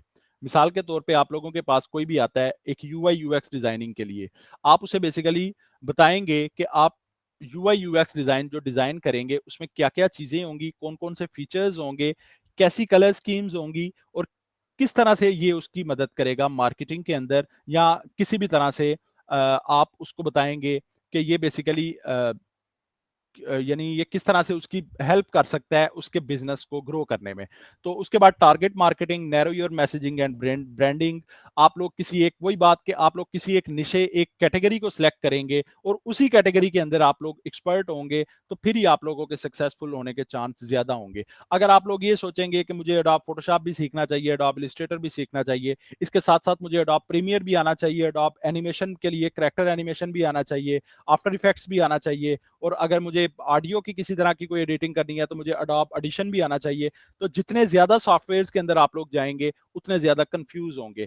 मैं दोबारा यही चीज कहूंगा, किसी एक स्किल को पकड़ें और उसी स्किल में एक्सपर्ट बने और उसी सॉफ्टवेयर के अंदर एक्सपर्ट बने, और उसके बाद अपनी स्किल को मार्केट करें। फिर अपने कंपटीटर्स को देखेंगे बिजनेस प्लान के अंदर कि आप लोगों के कंपटीटर्स क्या चीज दे रहे हैं कि लोग उनसे खरीद रहे हैं। आप लोग मुख्तलिफ लोगों की गिग्स देख सकते हैं, आप लोग मुख्तलिफ लोगों के पोर्टफोलियोज को देख सकते हैं कि उन लोगों ने पोर्टफोलियोज को कैसे डिजाइन किया हुआ है। अगर मिसाल के तौर पे कोई लोगो डिजाइनिंग का काम कर रहा है, तो उसमें लोगो डिजाइनिंग के हवाले से आप देख सकते हैं कि लोगों ने अपनी जो पोर्टफोलियोज हैं या अपनी जो डिस्क्रिप्शंस हैं उनके अंदर कौन कौन सी चीजें ऐड की हुई हैं, या कौन सा जो ऐसी स्किल है जो इस वक्त इन डिमांड चल रही है। अब मिसाल के तौर पे लोगो डिजाइनिंग को अगर हम देखते हैं, तो जब मैंने काम शुरू किया था 2014 में, उस वक्त तकरीबन 1.5 लाख के करीब लोगो डिजाइनर्स थे फाइवर के ऊपर, और इस वक्त तकरीबन 15 लाख, यानी 15 लाख से ज्यादा लोग हैं, 15 लाख प्लस लोग हैं जो लोगो डिजाइनिंग कर रहे हैं। तो जब आप किसी ऐसे कैटेगरी को चुनते हैं कि जिसके अंदर काम करते हुए आपको एक बहुत बड़े कंपटीशन को देखना पड़ेगा, उसमें आप लोगों के सामने ऐसे ऐसे सेलर्स हैं जो एक एक दिन में 300-300 ऑर्डर्स कंप्लीट कर रहे हैं, तो वहां पे कंपटीशन बहुत मुश्किल होता है। इसकी निस्बत उन कैटेगरीज को चुने जिनको फाइवर ने अभी लॉन्च की है, इन कैटेगरीज को भी हम देखेंगे इंशाल्लाह ताला, और या उन कैटेगरीज को चुने जिनमें कंपटीशन कम है, जबकि उसमें बायर की जो रेंज है वो ज्यादा है। फिर इसमें एक्सपेंसेस को देखा जाएगा। अब नॉर्मली जो ग्राफिक डिजाइनिंग है इसमें हमारे एक्सपेंसेस तो नहीं होते, लेकिन जैसे वेबसाइट डेवलपमेंट है तो उसमें डोमेन को खरीदने के या इस तरह के मुख्तलिफ एक्सपेंसेस होते हैं, या कुछ लोग फिजिकली काम करते हैं। मिसाल के तौर पे अगर कोई इंपोर्ट एक्सपोर्ट का काम कर रहा है तो उसमें बेसिकली एक्सपेंसेस होते हैं कि पहले उन लोगों को मैन्युफैक्चरिंग करनी पड़ती है, शिपिंग के आ जाते हैं। तो इस तरह से आप लोग अपने एक्सपेंसेस को भी देखेंगे। कॉस्ट ऑफ सर्विसेज, आप लोगों को ये पता होना चाहिए कि जो सर्विस आप लोग दे रहे हैं उस सर्विस की बेसिकली कॉस्ट क्या है। अगर आप लोगों को अपनी कॉस्ट या अपनी सर्विस के हवाले से नहीं पता कि उसकी कॉस्ट क्या है, तो ये भी बेसिकली आप लोगों के लिए एक लम्हा फिक्रिया होगा। क्वेश्चंस लेंगे हम, लेकिन इंशाल्लाह 11:05 के बाद। तो अभी कोशिश करें कि आप लोग हैंड रेज ना करें। इसके बाद cost of services, decide on the rate of your service. आप लोग जो सर्विस दे रहे हैं, आप लोगों को अपनी सर्विस की कॉस्ट पता होना चाहिए। इसमें एक चीज मैंने इंपॉर्टेंट बताई थी कि मिसाल के तौर पे अगर आप लोगों के पास, एग्जाम्पल के तौर पे हम इसे देख सकते हैं कि आप लोगों के पास कोई ऐसा शख्स आ जाता है जिसे बैकग्राउंड रिमूवल का काम चाहिए। तो अब वो अगर उसे बैकग्राउंड रिमूवल का पता होता कि कैसे की जाएगी तो वो खुद कर लेता।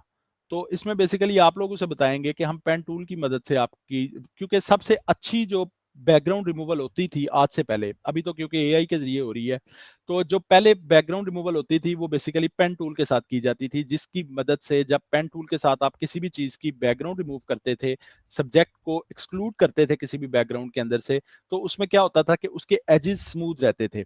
अब एजेस स्मूथ रहने से उसके बाद आप लोग उसे बता सकते हैं कि आप उसका कलर जो है उसकी पॉप आउट करेंगे, उसकी रीटचिंग करेंगे, उसको स्मूथ करेंगे, और इन्हीं चीजों की आप लोग बेसिकली प्राइसेस डिमांड करेंगे। ये बेसिकली काम 1 से 3 मिनट के हैं, लेकिन जब आप उसे पैकेजेस के अंदर बताएंगे, और अगर आप सिर्फ $0.50 बताते हैं और आप उसे बताते हैं कि मैं इसकी ब्राइटनेस को एडजस्ट करूंगा, कंट्रास्ट को एडजस्ट करूंगा, हाईलाइट, शेडोज, क्लैरिटी, इसके सैचुरेशन, वाइब्रेंस, नॉइज रिडक्शन, तो ये तकरीबन 10 से 15 सर्विसेज बनती हैं।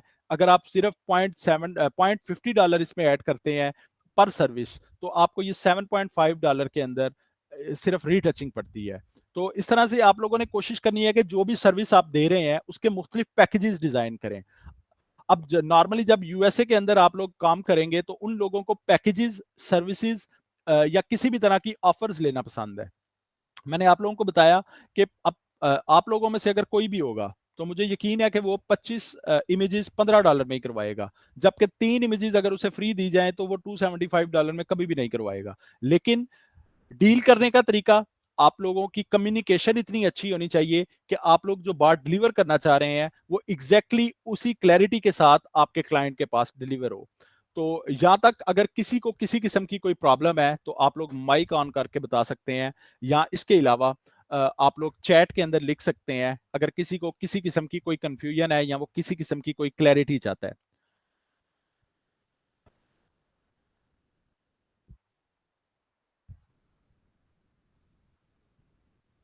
इसके बाद हम फाइवर को देखते हैं।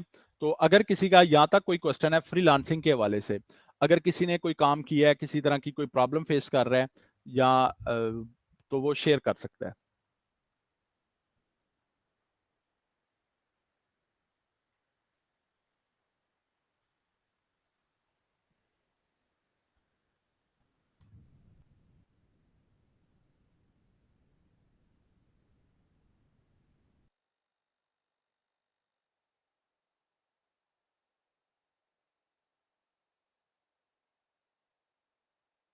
जी, मैं यहाँ पे वेट कर रहा हूँ। अगर किसी का कोई क्वेश्चन है तो आप लोगों के पास 5 मिनट हैं, आप लोग उसे लिख सकते हैं।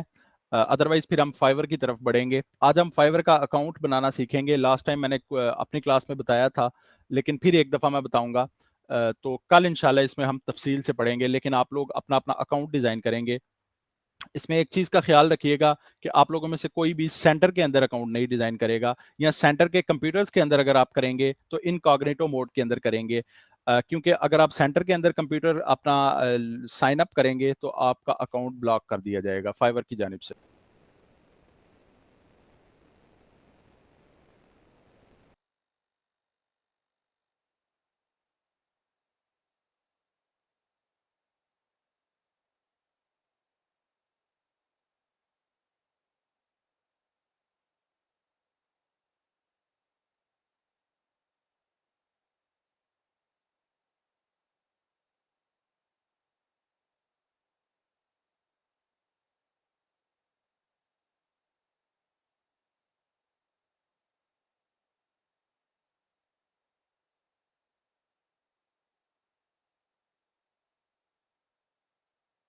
जी, तो ये मोहम्मद हबीब खान का क्वेश्चन है कि अकाउंट बैन होने की कॉमन रीज़न क्या है? तो कॉमन रीज़न जो अकाउंट बैन होने की होती है बेसिकली, वो 2-3 रीज़न्स होती हैं। एक तो ये होती है कि अगर आपका अकाउंट चल रहा है और उसको बैन कर दिया गया है, तो उसमें या तो आपने अपने क्लाइंट के साथ किसी किस्म का कोई स्कैम किया है, या आपका क्लाइंट ऐसा था जिसने आपके खिलाफ रिपोर्ट की है। तो फाइवर की जो पॉलिसी है, फाइवर के ऊपर अगर देखा जाए, नॉर्मली वेबसाइट्स की भी यही है। तो अगर मिसाल के तौर पे फाइवर के ऊपर आपका अकाउंट बैन हुआ है लेवल 1, लेवल 2 या टॉप रेटेड का, तो उसमें 2 चीज़ें हैं। फर्स्ट थिंग, आप लोगों को वार्निंग दी जाती है किसी भी चीज़ पे। मिसाल के तौर पे आप लोगों ने अपने क्लाइंट से चैट के अंदर कहा कि मुझे रिव्यू अच्छा दो, या मेरा रिव्यू चेंज करो।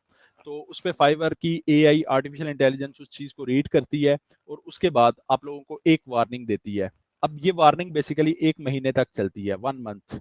तो 1 मंथ के अंदर अगर आप लोग फिर वही गलती करते हैं या फिर वही चीज़ दोहराते हैं, तो उससे क्या होगा कि सेकंड टाइम फाइवर आपको वार्निंग नहीं देता, वो आपका अकाउंट बैन कर देता है। अब सेकंड चीज जो हमारे सेंटर के अंदर ज्यादातर लोगों के अकाउंट्स बैन हुए, वो ये थी कि एक कंप्यूटर के ऊपर बहुत से अकाउंट जनरेट हुए।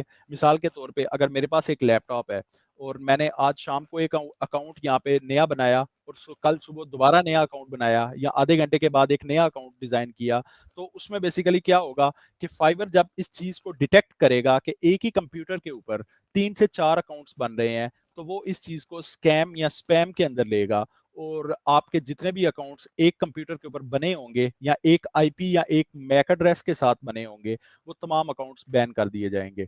अब कुछ लोगों को गलत फहमी है कि शायद एक इंटरनेट के ऊपर आप लोग अकाउंट नहीं डिजाइन कर सकते। मिसाल के तौर पे अगर आप सेंटर के अंदर हैं और आपने अपना लैपटॉप यूज किया है, तो आपके अकाउंट को बैन नहीं किया जाएगा। फाइवर एक इंटरनेट के ऊपर बनने वाले अकाउंट्स को बैन नहीं करता। बेसिकली फाइवर इस चीज को नोट करता है कि आपने एक कंप्यूटर के ऊपर एक से ज्यादा अकाउंट लॉग इन तो नहीं किए। तो इसमें इस सूरत हाल से बचने का एक तरीका मैंने आप लोगों को बताया था, वो ये था कि अगर मिसाल के तौर पे आप लोगों के पास कोई और ऑप्शन नहीं है कि आप लोग फाइबर का अकाउंट बनाना चाहते हो और सेंटर ही आप लोगों के पास एक ऑप्शन है, तो उसमें सबसे पहले आप लोग क्या करेंगे कि जिस कंप्यूटर के ऊपर आप लोग अकाउंट डिजाइन करने जा रहे हो या अपना अकाउंट बनाने जा रहे हो, सबसे पहले कंट्रोल एच प्रेस करेंगे, क्रोम के अंदर उसकी हिस्ट्री ओपन करेंगे, तमाम हिस्ट्री आज तक की डिलीट कर देंगे। डिलीट करने के बाद जितने कैशेज थे और ये तमाम चीज़ें रिमूव की जाएंगी, वो हिस्ट्री के साथ ही डिलीट हो जाएंगी। फिर उसके बाद इनकॉग्निटो मोड के अंदर आप लोग अपना अकाउंट डिजाइन करेंगे, अपना अकाउंट बनाएंगे, साइन अप करेंगे, और फिर उसे अपने किसी भी लैपटॉप या कंप्यूटर के ऊपर यूज कर सकते हैं। क्योंकि सेंटर के अंदर नॉर्मली आपने देखा है कि मुख्तलिफ कंप्यूटर्स हैं, मुख्तलिफ क्लासेज हैं और मुख्तलिफ कोर्सेज हैं। तो तमाम कोर्सेज के अंदर बेसिकली तमाम लोग फ्रीलांसिंग सीख रहे हैं। यानी कि अगर आपने वहां पे फ्रीलांसिंग का अकाउंट डिजाइन किया है या साइन अप किया है, तो कोई और भी वहां पे साइन अप करेगा। तो जब मैक एड्रेस जैसे ही उन दो अकाउंट्स का सेम होगा, तो उससे क्या होगा कि फाइवर उसे स्पैम डिटेक्ट करेगा और आपका अकाउंट बैन कर देगा। सेकंड इसमें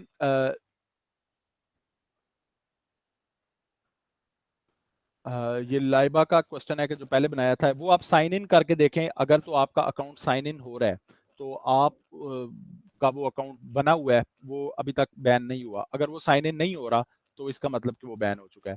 फिर मोहम्मद हबीब खान का मेरा लेवल 1 अकाउंट बैन हुआ। अब इसमें वजह देखी जाएगी, रीजन देखी जाएगी। फाइवर नॉर्मली जब भी आपका लेवल 1 या किसी भी तरह का अकाउंट को बैन करता है तो वो आपको वजह, रीजन भी बताता है। तो इसमें मेरे ख्याल में तो यही रीजन मुझे समझ आ रही है कि किसी तरह की कोई स्पैमिंग या किसी तरह की कोई 2 वार्निंग्स सेम तरह की आपको लगी हैं, या आपके किसी बायर ने आपको रिपोर्ट किया है, जिस वजह से आपका अकाउंट बैन हुआ है। जी, तो किसी और का अगर कोई क्वेश्चन है तो वो भी पूछ सकता है। क्योंकि आप अब ये मोहम्मद हबीब, आप अपनी ईमेल चेक करें। आपकी ईमेल जो आपको आई थी लास्ट टाइम, उसके अंदर लिखा होगा कि किस वजह से आपका अकाउंट बैन किया जा रहा है।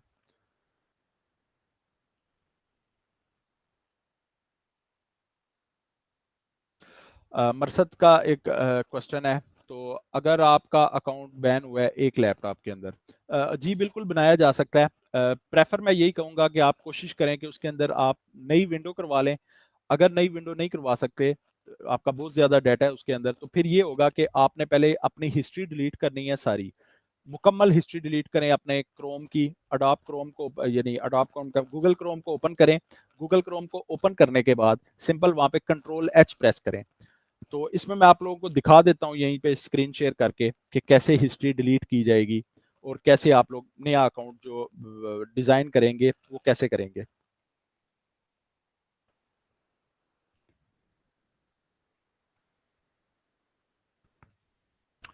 जैसे ही आप लोग गूगल को ओपन करेंगे तो आपके पास यहाँ पे गूगल की स्क्रीन ओपन होगी। कंट्रोल एच प्रेस करें।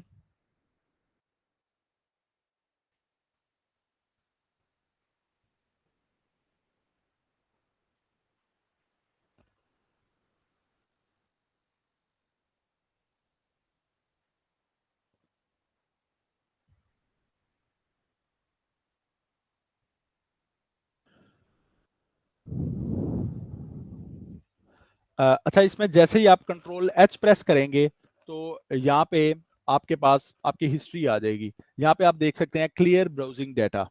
आप क्लियर ब्राउजिंग डाटा पे क्लिक करेंगे, आपके पास आपके तमाम डाटाज आ जाएंगे। आप यहाँ पे ऑल टाइम करेंगे और अपना एडवांस सेलेक्ट करेंगे।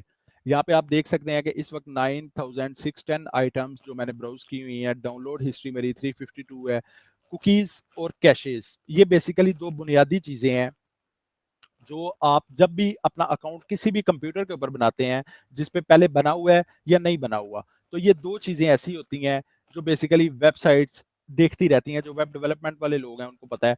तो इन दो चीजों को लाजमी आप लोग रिमूव करेंगे अपनी ब्राउजिंग हिस्ट्री के साथ। तो जैसे ही आप क्लियर डाटा पे करेंगे, आपका जितना डाटा होगा वो तमाम मुकम्मल इसमें से डिलीट हो जाएगा। इसके बाद आप लोग क्या करेंगे, इनकॉग्निटो मोड ओपन करेंगे अपना।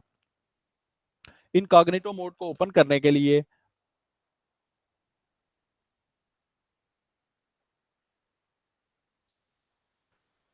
इनकॉग्निटो मोड को ओपन करने के लिए आप लोगों का एक शॉर्टकट है, आप उसे भी यूज कर सकते हैं। या फिर यहाँ पे थ्री डॉट्स आएंगे ऊपर, उनको ओपन करके आप लोग ओपन कर सकते हैं। इनकॉग्निटो मोड का जो शॉर्टकट है वो ये है, कंट्रोल शिफ्ट एन।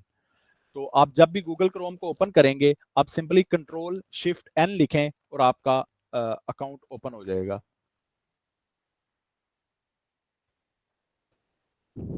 और उसके बाद आप लोग यहाँ पे साइन अप कर सकते हैं। नेक्स्ट क्वेश्चन है जी गजनफर का। जी मैं कोशिश करूंगा कि आप लोगों के साथ रिकॉर्डिंग शेयर करूं, लेकिन ये कुछ ऐसा प्रोसीजर होगा कि सिर्फ उन्हीं लोगों के साथ शेयर की जाएंगी at the end of the session. जब ये सेशन मुकम्मल हो जाएगा, यानी ये 16 क्लासेस हमारी ख़त्म हो जाएंगी, 16 या 12 क्लासेस, तो उसके बाद मैं कोशिश करूंगा कि आप लोगों के साथ रिकॉर्डिंग शेयर कर दूं, अगर ये चलती नहीं रिकॉर्डिंग्स। फिर उसके बाद आफिया नज़ीर का एक क्वेश्चन है सर।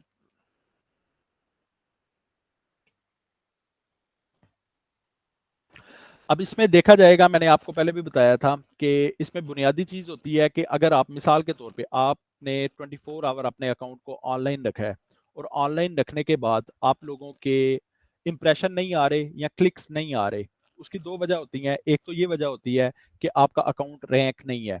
अगर आपका अकाउंट रैंक नहीं है तो उसमें बेसिकली ये चीज़ देखी जाती है कि इसका मतलब है कि आपका अकाउंट किसी ऐसी जगह पे है जिस पे नॉर्मली लोग नहीं जा पा रहे। तो यहाँ सेकंड चीज ये होती है कि आपने कैटेगरी कोई ऐसी चूज की हुई है कि जिस कैटेगरी में काम ही नहीं है। यानी उस कैटेगरी को नॉर्मली कोई ओपन ही नहीं करता या उस निशे को कोई देखता ही नहीं है, तो इस वजह से भी इंप्रेशन नहीं आते। मिसाल के तौर पे मैं आप लोगों के साथ अपनी एक स्क्रीन शेयर करता हूँ।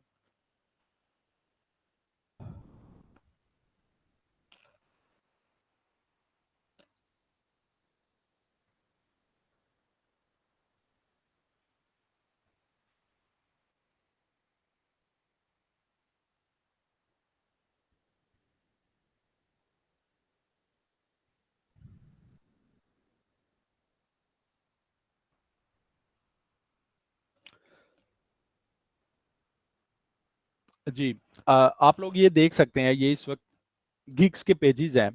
तो इसमें अब ज़रूरी नहीं है कि आपकी तमाम गिग्स के ऊपर अच्छे इंप्रेशंस आएँ। किसी एक कैटेगरी के अंदर अच्छा काम हो सकता है और उसके अंदर अच्छे इंप्रेशंस आ सकते हैं। मिसाल के तौर पे अगर ये फर्स्ट मैं अपनी गिग देखूँ तो इसमें 122 7 डेज़ 30 डेज़ का ये देख रहे हैं हम, 7 डेज़ का देखते हैं।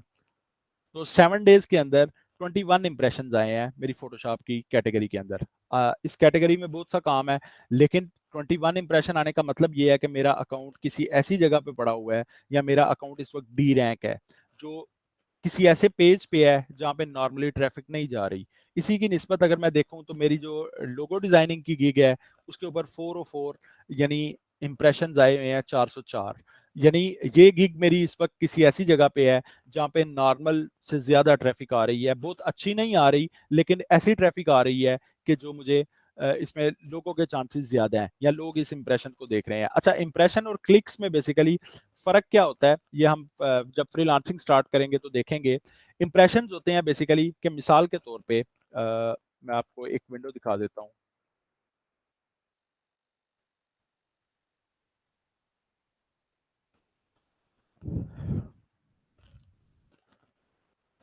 मिसाल के तौर पे आपने यहाँ पे लिखा fiverr.com। अच्छा, ये हमारी फाइवर की वेबसाइट ओपन हुई। यहाँ पे मैं किसी एक कैटेगरी को ओपन करता हूँ, लोगो डिजाइनिंग की। अब जब मैंने लोगो डिजाइनिंग की ओपन की, यहाँ से मैंने ऑनलाइन सेलर को ऑन किया। तो जब मैं इसको यूं देख रहा हूँ तमाम गिग्स को, तो मेरे ऐसे देखने में जितनी गिग्स गुजर रही हैं इन तमाम को एक एक इंप्रेशन मिल रहा है। जैसे अब सेकंड पेज के ऊपर मैं आता हूँ, ये तमाम पेज मैंने देखा और इस पेज को मुकम्मल देखने के बाद मैं थर्ड पेज पे चला गया। अब ये 2 पेजेस के ऊपर जो मैंने किया, मैं स्क्रॉल डाउन करता गया और मैं सेकंड पेज पे आया। सेकंड के बाद मैंने स्क्रॉल डाउन किया और थर्ड पेज पे आया। तो ये बेसिकली इंप्रेशन था। जब भी आपकी गिग के ऊपर कोई इंप्रेशन आता है तो इसका मतलब है कि किसी ने आपकी गिग को, अपनी गिग को तलाश करते हुए किसी ने आपकी गिग को भी देखा होगा या किसी बायर ने आपकी गिग को देखा होगा और वो इस तरह से देखा। अगर आप किसी एक स्पेसिफिक गिग को ओपन करते हैं, मिसाल के तौर पे मैं ये एक गिग है, इसको ओपन कर लेता हूं।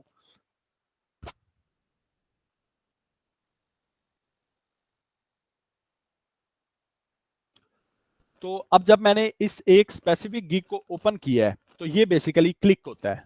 क्लिक का मतलब है कि किसी ने आपकी एक गिग को ओपन किया है। और इंप्रेशन का मतलब है, अब इंप्रेशन जरूरी नहीं है कि आपके बायर ने ही दिया है। अब मिसाल के तौर पे आप लोग खुद अपनी गिग को तलाश कर रहे हैं या कोई गिग हंटिंग कर रहा है, तो गिग हंटिंग करते हुए अगर आपकी गिग उसकी नजरों के सामने से गुजर गई है तो वो भी बेसिकली एक इंप्रेशन होता है। तो इंप्रेशन कभी भी अगर आप देखते हैं कि आपकी गिग के ऊपर आ रहा है तो उसका मतलब ये नहीं है कि आपकी गिग को किसी ने ओपन किया है।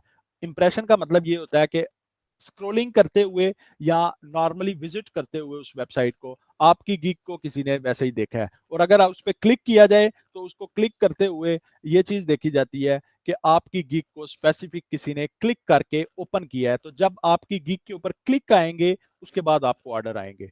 इंप्रेशन ज्यादा या कम होने से फर्क नहीं पड़ता। हाँ, ज्यादा अगर इंप्रेशन ज्यादा होंगे तो इसका मतलब है कि आपकी गिग किसी फर्स्ट 5 या 10 पेजेस के ऊपर है।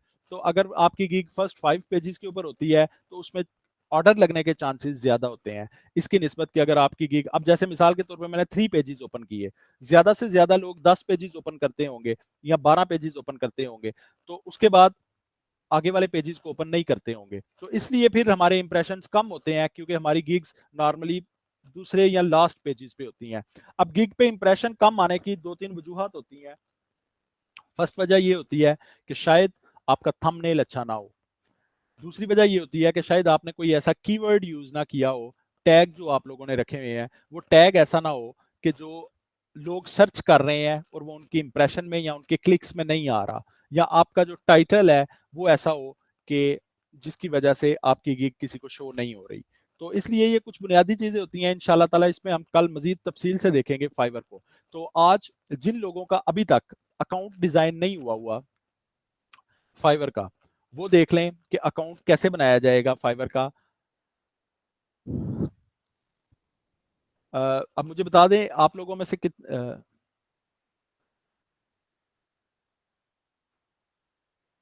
जी जोहाबिद का एक क्वेश्चन है।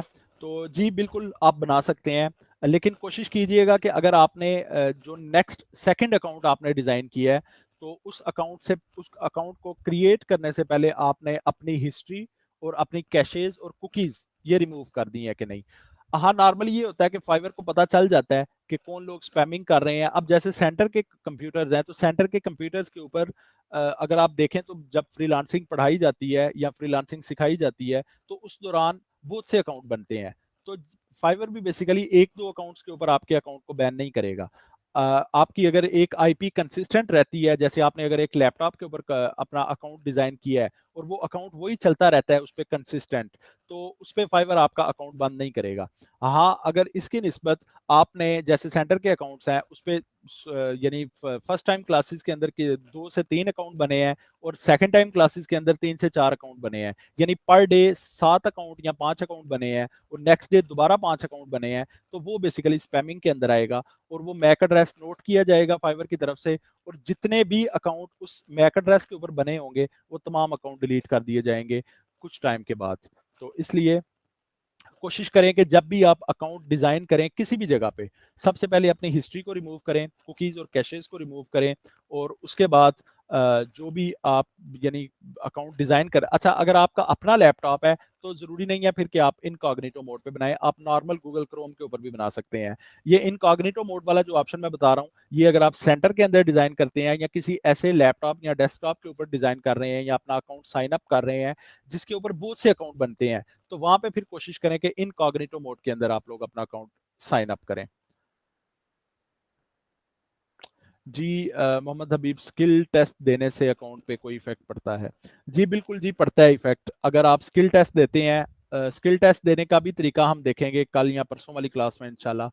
कुछ लोगों को पता होगा जो इसमें शॉर्टकट्स हैं, लेकिन फिर भी स्किल टेस्ट देने से ये होता है कि आपकी जो अकाउंट है वहां पे वेरीफाइड हो जाता है कि आप इस स्किल के परफेक्टली एक्सपर्ट हैं। तो जब भी आपका बायर आपका अकाउंट ओपन करेगा, हाँ फाइवर आपको किसी तरह का कोई बेनिफिट नहीं देता इस पे। फाइवर सिर्फ एक बेनिफिट देता है कि आप जब स्किल टेस्ट को पास कर लेते हैं, तो स्किल टेस्ट जिस स्किल का आपने टेस्ट दिया है उस स्किल के ऊपर आपको एक टिक का निशान दे दिया जाता है। लेकिन अगर कोई बायर प्रोफाइल को ओपन करता है और वो आपकी स्किल टेस्ट की ये जो स्किल है उसके आगे टिक लगा हुआ देखता है, तो ये बेसिकली उसके लिए एक सेटिस्फेक्शन होती है कि आप इस स्किल के अंदर माहिर हैं और आप इस स्किल के एक्सपर्ट हैं।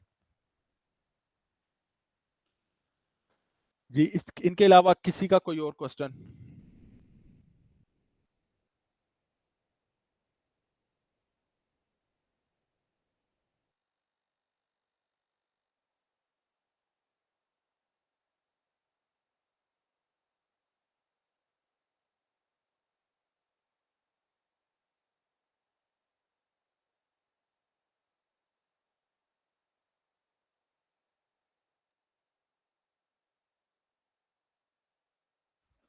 जी तो यहाँ पे मैं अभी फाइवर का अकाउंट साइन अप करूंगा, तो आप तमाम लोग देखिएगा। ये मैंने इनकॉग्निटो मोड ओपन किया हुआ है। यहाँ पे मैं एक जीमेल अकाउंट पहले डिज़ाइन करूंगा अपना, क्योंकि मेरे पास पहले नहीं बना हुआ, क्योंकि ये एक मार्क अकाउंट होगा। मैं यहाँ पे सिंपली क्रिएट अकाउंट पे क्लिक करता हूँ फॉर पर्सनल यूज़। नाम यहाँ पे मैं अपना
जी, तो ये मैंने एक जीमेल का अकाउंट डिज़ाइन किया है यहाँ पे, अभी मैं इसको साइन अप करूँगा। तो सबसे पहले आप लोग फाइवर की वेबसाइट करेंगे।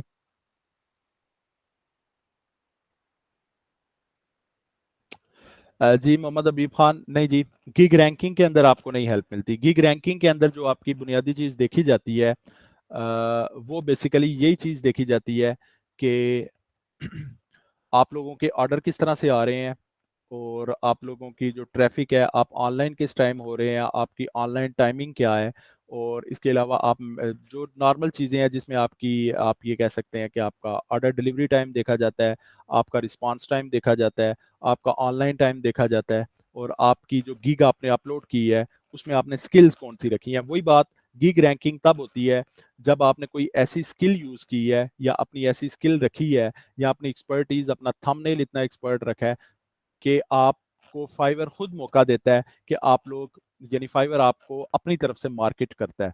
अब अगर मिसाल के तौर पे आपने कोई ऐसी कैटेगरी रखी है जिसमें काम ही नहीं है, तो वहां पे गिग रैंकिंग का फायदा ही नहीं है। अगर आप किसी एक ऐसी कैटेगरी के अंदर है जिसमें टोटल गिग्स 20 हैं, और उन 20 गिग्स पे कभी कोई ऑर्डर नहीं लगा, तो फिर उस गिग में या उस कैटेगरी के अंदर काम करने का तो कोई फायदा नहीं। तो सबसे पहली चीज जो देखी जाएगी, कल इंशाल्लाह हम इस पे बात करेंगे कि गिग हंटिंग कैसे की जाती है।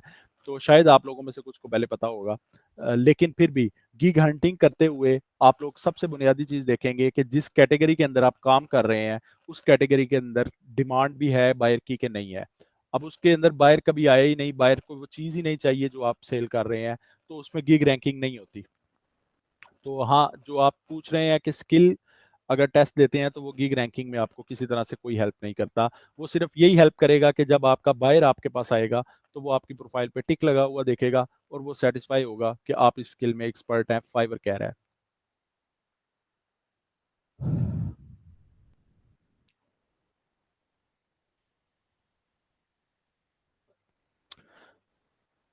जी, तो ये मैंने फाइवर की स्क्रीन ओपन की।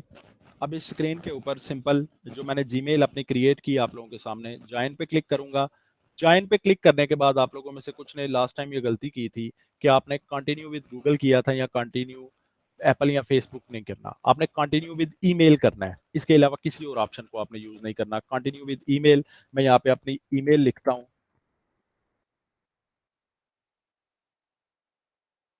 इसके बाद पासवर्ड आपका ऐसा होना चाहिए कि जो, जिसमें आपके एटलीस्ट 8 कैरेक्टर्स होने चाहिए, यानी 8 इंग्लिश के वर्ड होने चाहिए, एक अपर केस लेटर होना चाहिए। 8 कैरेक्टर से मुराद है कि टोटल 8 लफ्ज होने चाहिए, यानी मिनिमम 8 लफ्ज, जिसमें आपका स्पेशल कैरेक्टर भी आएगा, इंग्लिश के वर्ड भी आएंगे, और मैथमेटिकल भी आएंगे। तो उसके बाद एक अपर केस यानी एक कैपिटल लेटर, एक लोअर केस लेटर, और एक नंबर होना चाहिए। तो यहाँ पे मिसाल के तौर पे मैं अपना पासवर्ड रख लेता हूँ, BURHAN। तो जब मैंने ये वाला पासवर्ड रखा अपना, आप लोग देख सकते हैं, तो आप लोगों ने कोशिश करनी है कि कोई इजी पासवर्ड ना रखें, कोई मुश्किल पासवर्ड रखें। लेकिन फिर भी आपको दिखाने के लिए मैं ये बना रहा हूँ। तो इसमें मैंने ये पासवर्ड रखा और अपना ईमेल रखा। तो मैं इसको, अच्छा, यहाँ पे मैं वही गलती करने जा रहा था। 1 मिनट ठहर जाए ज़रा। हम यहाँ पे ज्वाइन नहीं करेंगे, हम यहाँ पे बिकम ए सेलर करेंगे। बिकम ए सेलर, जब भी आप अकाउंट क्रिएट करेंगे तो आप बिकम ए सेलर पे क्लिक करेंगे। बिकम ए सेलर के बाद आपके पास एक बटन आएगा, बिकम ए सेलर, और यहाँ पे कंटिन्यू विद ईमेल, और उसके बाद हम @gmail.com। ज्वाइन पे कई दफ़ा ये होता है, ये फर्स्ट टाइम मैंने एक्सपीरियंस किया था अपनी क्लास के अंदर, इससे पहले मैंने किसी का नहीं देखा कि एक स्टूडेंट का बायर का अकाउंट बना था, या व्हाट्स फाइवर बिजनेस का अकाउंट बना था, और वो उनका दोबारा सेलर में चेंज नहीं हो रहा था। तो कोशिश करें कि आप लोग बिकम एज ए सेलर पे ही क्लिक करें, और सेलर के तौर पे अपना अकाउंट साइन अप करें। तो यहाँ पे दोबारा मैं वही पासवर्ड रखूंगा जो पहले मैंने रखा था।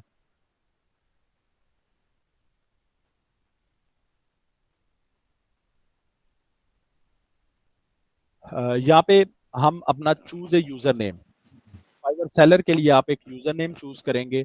अब ये जो यूजर नेम आपका होगा, ये बेसिकली ऐसा यूजर नेम होगा कि जो बिल्कुल यूनिक होगा, किसी ने पहले ना रखा हो।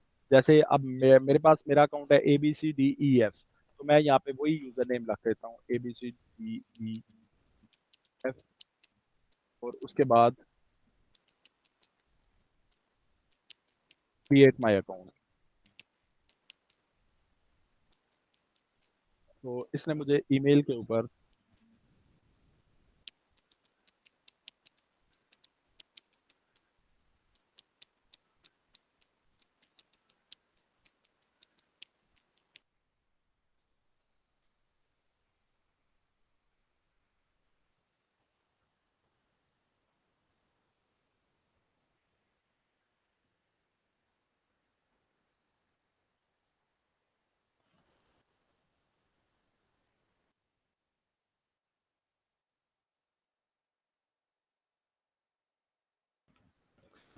तो यहाँ पे मैं सेलिंग करूंगा।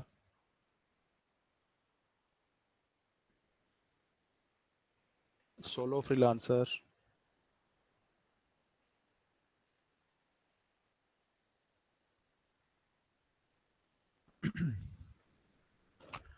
तो यहाँ पे मेरे पास ये मेरी मुकम्मल हो गई है प्रोफाइल। बिकम अ सेलर पे क्लिक करूंगा। आप लोगों ने कल तक ये करना है कि आप लोगों की जितनी प्रोफाइल्स अगर पहले से बनी हुई है तो उस प्रोफाइल को, अदरवाइज अगर आपने नई प्रोफाइल अपनी साइन अप की है तो उस प्रोफाइल को क्रिएट करने के बाद आपकी जितनी इंफॉर्मेशन है वो तमाम इंफॉर्मेशन कंप्लीट करें। कल इंशाल्लाह इसमें हम गिग अपलोड करेंगे। तो फर्स्ट मैं प्रोफाइल को ओपन करूंगा अपनी। यहाँ पे आप प्रोफाइल के आइकॉन पे क्लिक करें और यहाँ पे प्रोफाइल ओपन हो जाएगी। यहाँ पे सबसे पहले आपकी प्रोफाइल पिक्चर आएगी। डिस्प्ले नेम में आप अपना ओरिजिनल नाम लिख सकते हैं और कोशिश करें कि आपका जो यूजर नेम होगा वो आपके ओरिजिनल नाम के ऊपर हो। आपकी जो प्रोफाइल होगी या प्रोफाइल पिक्चर होगी वो आपकी आपके ओरिजिनल नाम के ऊपर होनी चाहिए। इसके बाद डिस्क्रिप्शन। डिस्क्रिप्शन का मैंने लास्ट आपको एक तरीकाकार बताया था कि आप चैट जीपीटी में जा सकते हैं या बार्ड को यूज कर सकते हैं। वहां पे लिखें write a 4 to 5 lines description for Fiverr as a UI UX designer, as a web developer, as a graphics designer, as a logo designer. आपकी जो भी कैटेगरी है आप वहां पे लिख सकते हैं सिंपल कि मुझे इतनी लाइंस या इतने वर्ड्स की एक डिस्क्रिप्शन चाहिए। एज ए लोगो डिजाइनर अगर आप लोगो डिजाइनर हैं तो as a UI UX designer अगर आप यूआई यूएक्स डिजाइनर हैं। अगर आप वेब डेवलपर हैं तो आप यहाँ वहां पे लिख सकते हैं कि write a 3 to 4 lines description as a web developer. तो आपको वेब डेवलपर के तौर पे एक डिस्क्रिप्शन चैट जीपीटी की तरफ से मिल जाएगी। नीचे आपका लैंग्वेजेस का ऑप्शन आता है। लैंग्वेजेस के अंदर आप 4 लैंग्वेजेस को यूज कर सकते हैं। फर्स्ट इंग्लिश होगी। इंग्लिश आप जो अपनी रखेंगे उसको आप फ्लुएंट रखेंगे या अगर आपको लगता है कि आपकी इंग्लिश बहुत अच्छी है तो आप नेटिव भी रख सकते हैं। इसके बाद आप यहाँ पे स्पेनिश ऐड कर सकते हैं और इसको भी आप कम से कम कन्वर्सेशनल जरूर रखेंगे। इसमें आप डच को यूज कर सकते हैं। ये भी हम कन्वर्सेशनल रखेंगे। और एक और आप कोई भी यहाँ पे यूज कर सकते हैं। मिसाल के तौर पे मैं यहाँ पे फ्रेंच यूज कर लेता हूँ तो इसको भी हम कन्वर्सेशनल रखेंगे। अब ये बेसिकली लिखने का फायदा क्या होता है, यानी जब आप ज्यादा लैंग्वेजेस को डालते हैं तो जब आपकी गिग या आपके अकाउंट को सर्च किया जाता है या कोई भी बायर अगर फाइवर पे आता है, मिसाल के तौर पे कोई बायर ऐसा आया है जो स्पेनिश बोलना जानता है सिर्फ, और उसने क्या किया है कि उसने अपनी सर्च के अंदर एक फिल्टर लगा दिया कि जो लोग स्पेनिश बोलना जानते हैं या स्पेनिश कन्वर्सेशनल है सिर्फ वही लोग मुझे शो हो। तो उसमें आपकी प्रोफाइल भी उसको शो होगी। उससे शायद आपको काम तो ना मिले लेकिन आपको क्लिक्स और इंप्रेशन जरूर मिलेंगे। और क्लिक्स और इंप्रेशन मिलने से आपका अकाउंट रैंक होता है। इसके बाद लिंक्ड अकाउंट्स। ये लिंक्ड अकाउंट्स बेसिकली सिर्फ फाइवर और आपके दरमियान रहते हैं, ये आपके यूजर को नहीं शो होते। इसके बाद आप बिकम ए सेलर पे क्लिक करेंगे। यहाँ पे ये आपसे आपकी डिटेल्स पूछेगा। Continue continue. और यहाँ पे आप अपना फर्स्ट नेम फुल नेम लिखेंगे। इस पे आप डिस्प्ले नेम, आप अपना नेम डिस्प्ले क्या करना चाहते हैं अपना फुल नेम यहाँ पे लिख दें। यहाँ पे आप अपनी प्रोफाइल पिक्चर लगाएंगे। यहाँ पे आप अपनी डिस्क्रिप्शन, वही मैंने आपको बताया कि आप चैट जीपीटी को यूज कर सकते हैं। मैं आपको दिखा देता हूँ एक दफा।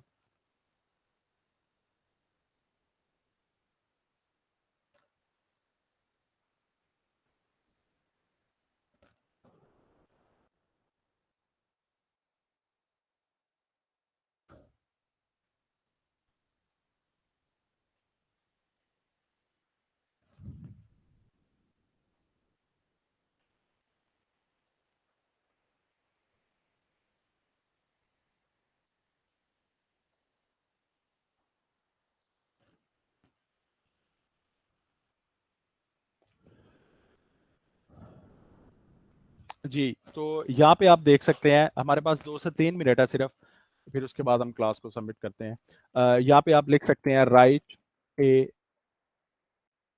100 words description as a UI UX designer और फाइवर। तो जैसे ही आप यहाँ पे लिखते हैं उसके बाद ये आपको 100 वर्ड्स की एक डिस्क्रिप्शन दे देगा। अगर मिसाल के तौर पे ये आपकी डिस्क्रिप्शन बहुत बड़ी है तो आप इसको मज़ीद छोटा कर सकते हैं, राइट ए स्मॉल वन। तो इस डिस्क्रिप्शन को आप नॉर्मली सिंपल कॉपी करेंगे और वहाँ पे पेस्ट कर दें।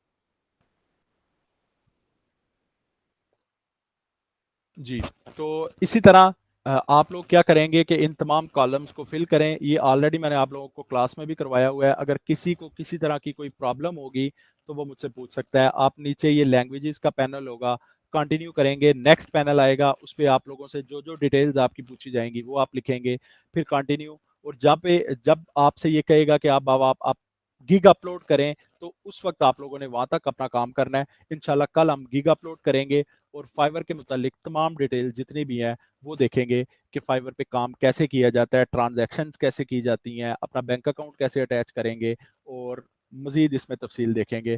तो अगर किसी का किसी तरह का कोई क्वेश्चन है तो वो है। जी, मोहम्मद हबीब खान का ये लास्ट क्वेश्चन था। वीवीआरओज़ फाइवर ने इस साल 1 जनवरी के अंदर तकरीबन पाकिस्तान से 1 लाख से ज़्यादा अकाउंट्स बैन किए हैं सिर्फ इन वीवीआरओज़ की वजह से। तो फाइवर इतना बड़ा प्लेटफॉर्म चला रहा है तो उनके पास किसी भी चीज़ को डिटेक्ट करने के लिए मुकम्मल प्रोसीजर है। तो वीवीआरओज़ शायद आपका वक्ती तौर पे काम चल जाएगा, लेकिन अगर किसी एक का भी मैक एड्रेस पकड़ा जाता है, तो जिन-जिन लोगों ने वीवीआरओज़ लिए होंगे, उन तमाम लोगों को बैन कर दिया जाएगा। तो उसमें उन लोगों के अकाउंट्स भी होंगे, जिन्होंने पहले लिए थे या बाद में लिए थे, 1 साल बाद लिए थे। अब इसमें 2 साल से लेके इस साल, यानी पिछले 2 साल के अंदर जिन-जिन लोगों ने वीवीआरओज़ लिए थे, इस साल 1 जनवरी के अंदर उन तमाम लोगों के अकाउंट बैन कर दिए गए थे। तो वीवीआरओज़ लेना इल्लीगल है, फाइवर पे नहीं ले सकते हम अपनी गीक को रैंक करने के लिए। अगर आप लेते हैं तो वो थोड़े टाइम के लिए होगा। जी, फाइवर पे ज़्यादा लैंग्वेजेज़ नॉर्मली जो यूज़ होती हैं वो इंग्लिश सबसे बुनियादी जो है। इसमें लैंग्वेज लिखने का मकसद सिर्फ़ यही होता है कि जब आपको सर्च किया जाएगा, तो सर्च करते वक़्त आप लोगों को बेसिकली यानी मिसाल के तौर पे अब यूके में अगर कोई लैंग्वेज बोली जाती है, तो उस ब नॉर्मली इंग्लिश ही बोली जाती है हर जगह पे। आप यहाँ पे जर्मन भी लिख सकते हैं, ऑस्ट्रेलिया में भी इंग्लिश बोली जाती है, कनाडा में भी इंग्लिश बोली जाती है और यूएसए में भी। तो इन 3-4 मुल्कों से ही ज़्यादातर काम आता है। लेकिन फिर भी इन लैंग्वेजेज़ को लिखने का मकसद सिर्फ़ ये होता है कि आपके पास ट्रैफ़िक ज़्यादा आए। यानी मिसाल के तौर पे अगर किसी ने कोई ऐसा फ़िल्टर लगाया हुआ है कि जिसमें उसको सिर्फ़ स्पेनिश जो बोलने वाले लोग हैं, उनकी प्रोफ़ाइल शो हो, तो वहाँ पे फिर आपको ये फ़ायदा होता है कि अगर आपने स्पेनिश या कोई ऐसी लैंग्वेज रखी हुई है, तो आपकी प्रोफ़ाइल भी उससे शो होगी। जी, तो आज की हमारी ये फ्रीलांसिंग की थ्योरेटिकल क्लास थी। इंशाल्लाह ताला आज मैंने आपको दोबारा ये फाइवर का अकाउंट बनाना सिखाया है। तो अगर किसी को किसी तरह की कोई प्रॉब्लम हो तो कल हम जो हमारा क्यू एंड ए सेशन होगा उसमें आप लोग पूछ सकते हैं। कोशिश करें कि आप तमाम लोगों की फाइवर की प्रोफाइल्स कल तक लाज़मी बनी हों और कंप्लीट हों। जितनी भी इंफॉर्मेशन जहाँ-जहाँ पे भी ज़रूरत है, वो आप लोगों ने अपनी ऐड करनी है। जहाँ पे आप लोगों को समझ नहीं आ रही, आप लोग गूगल से देख सकते हैं या कल हम इस पे डिस्कस करेंगे इंशाल्लाह ताला। तो उसको हम देख लेंगे।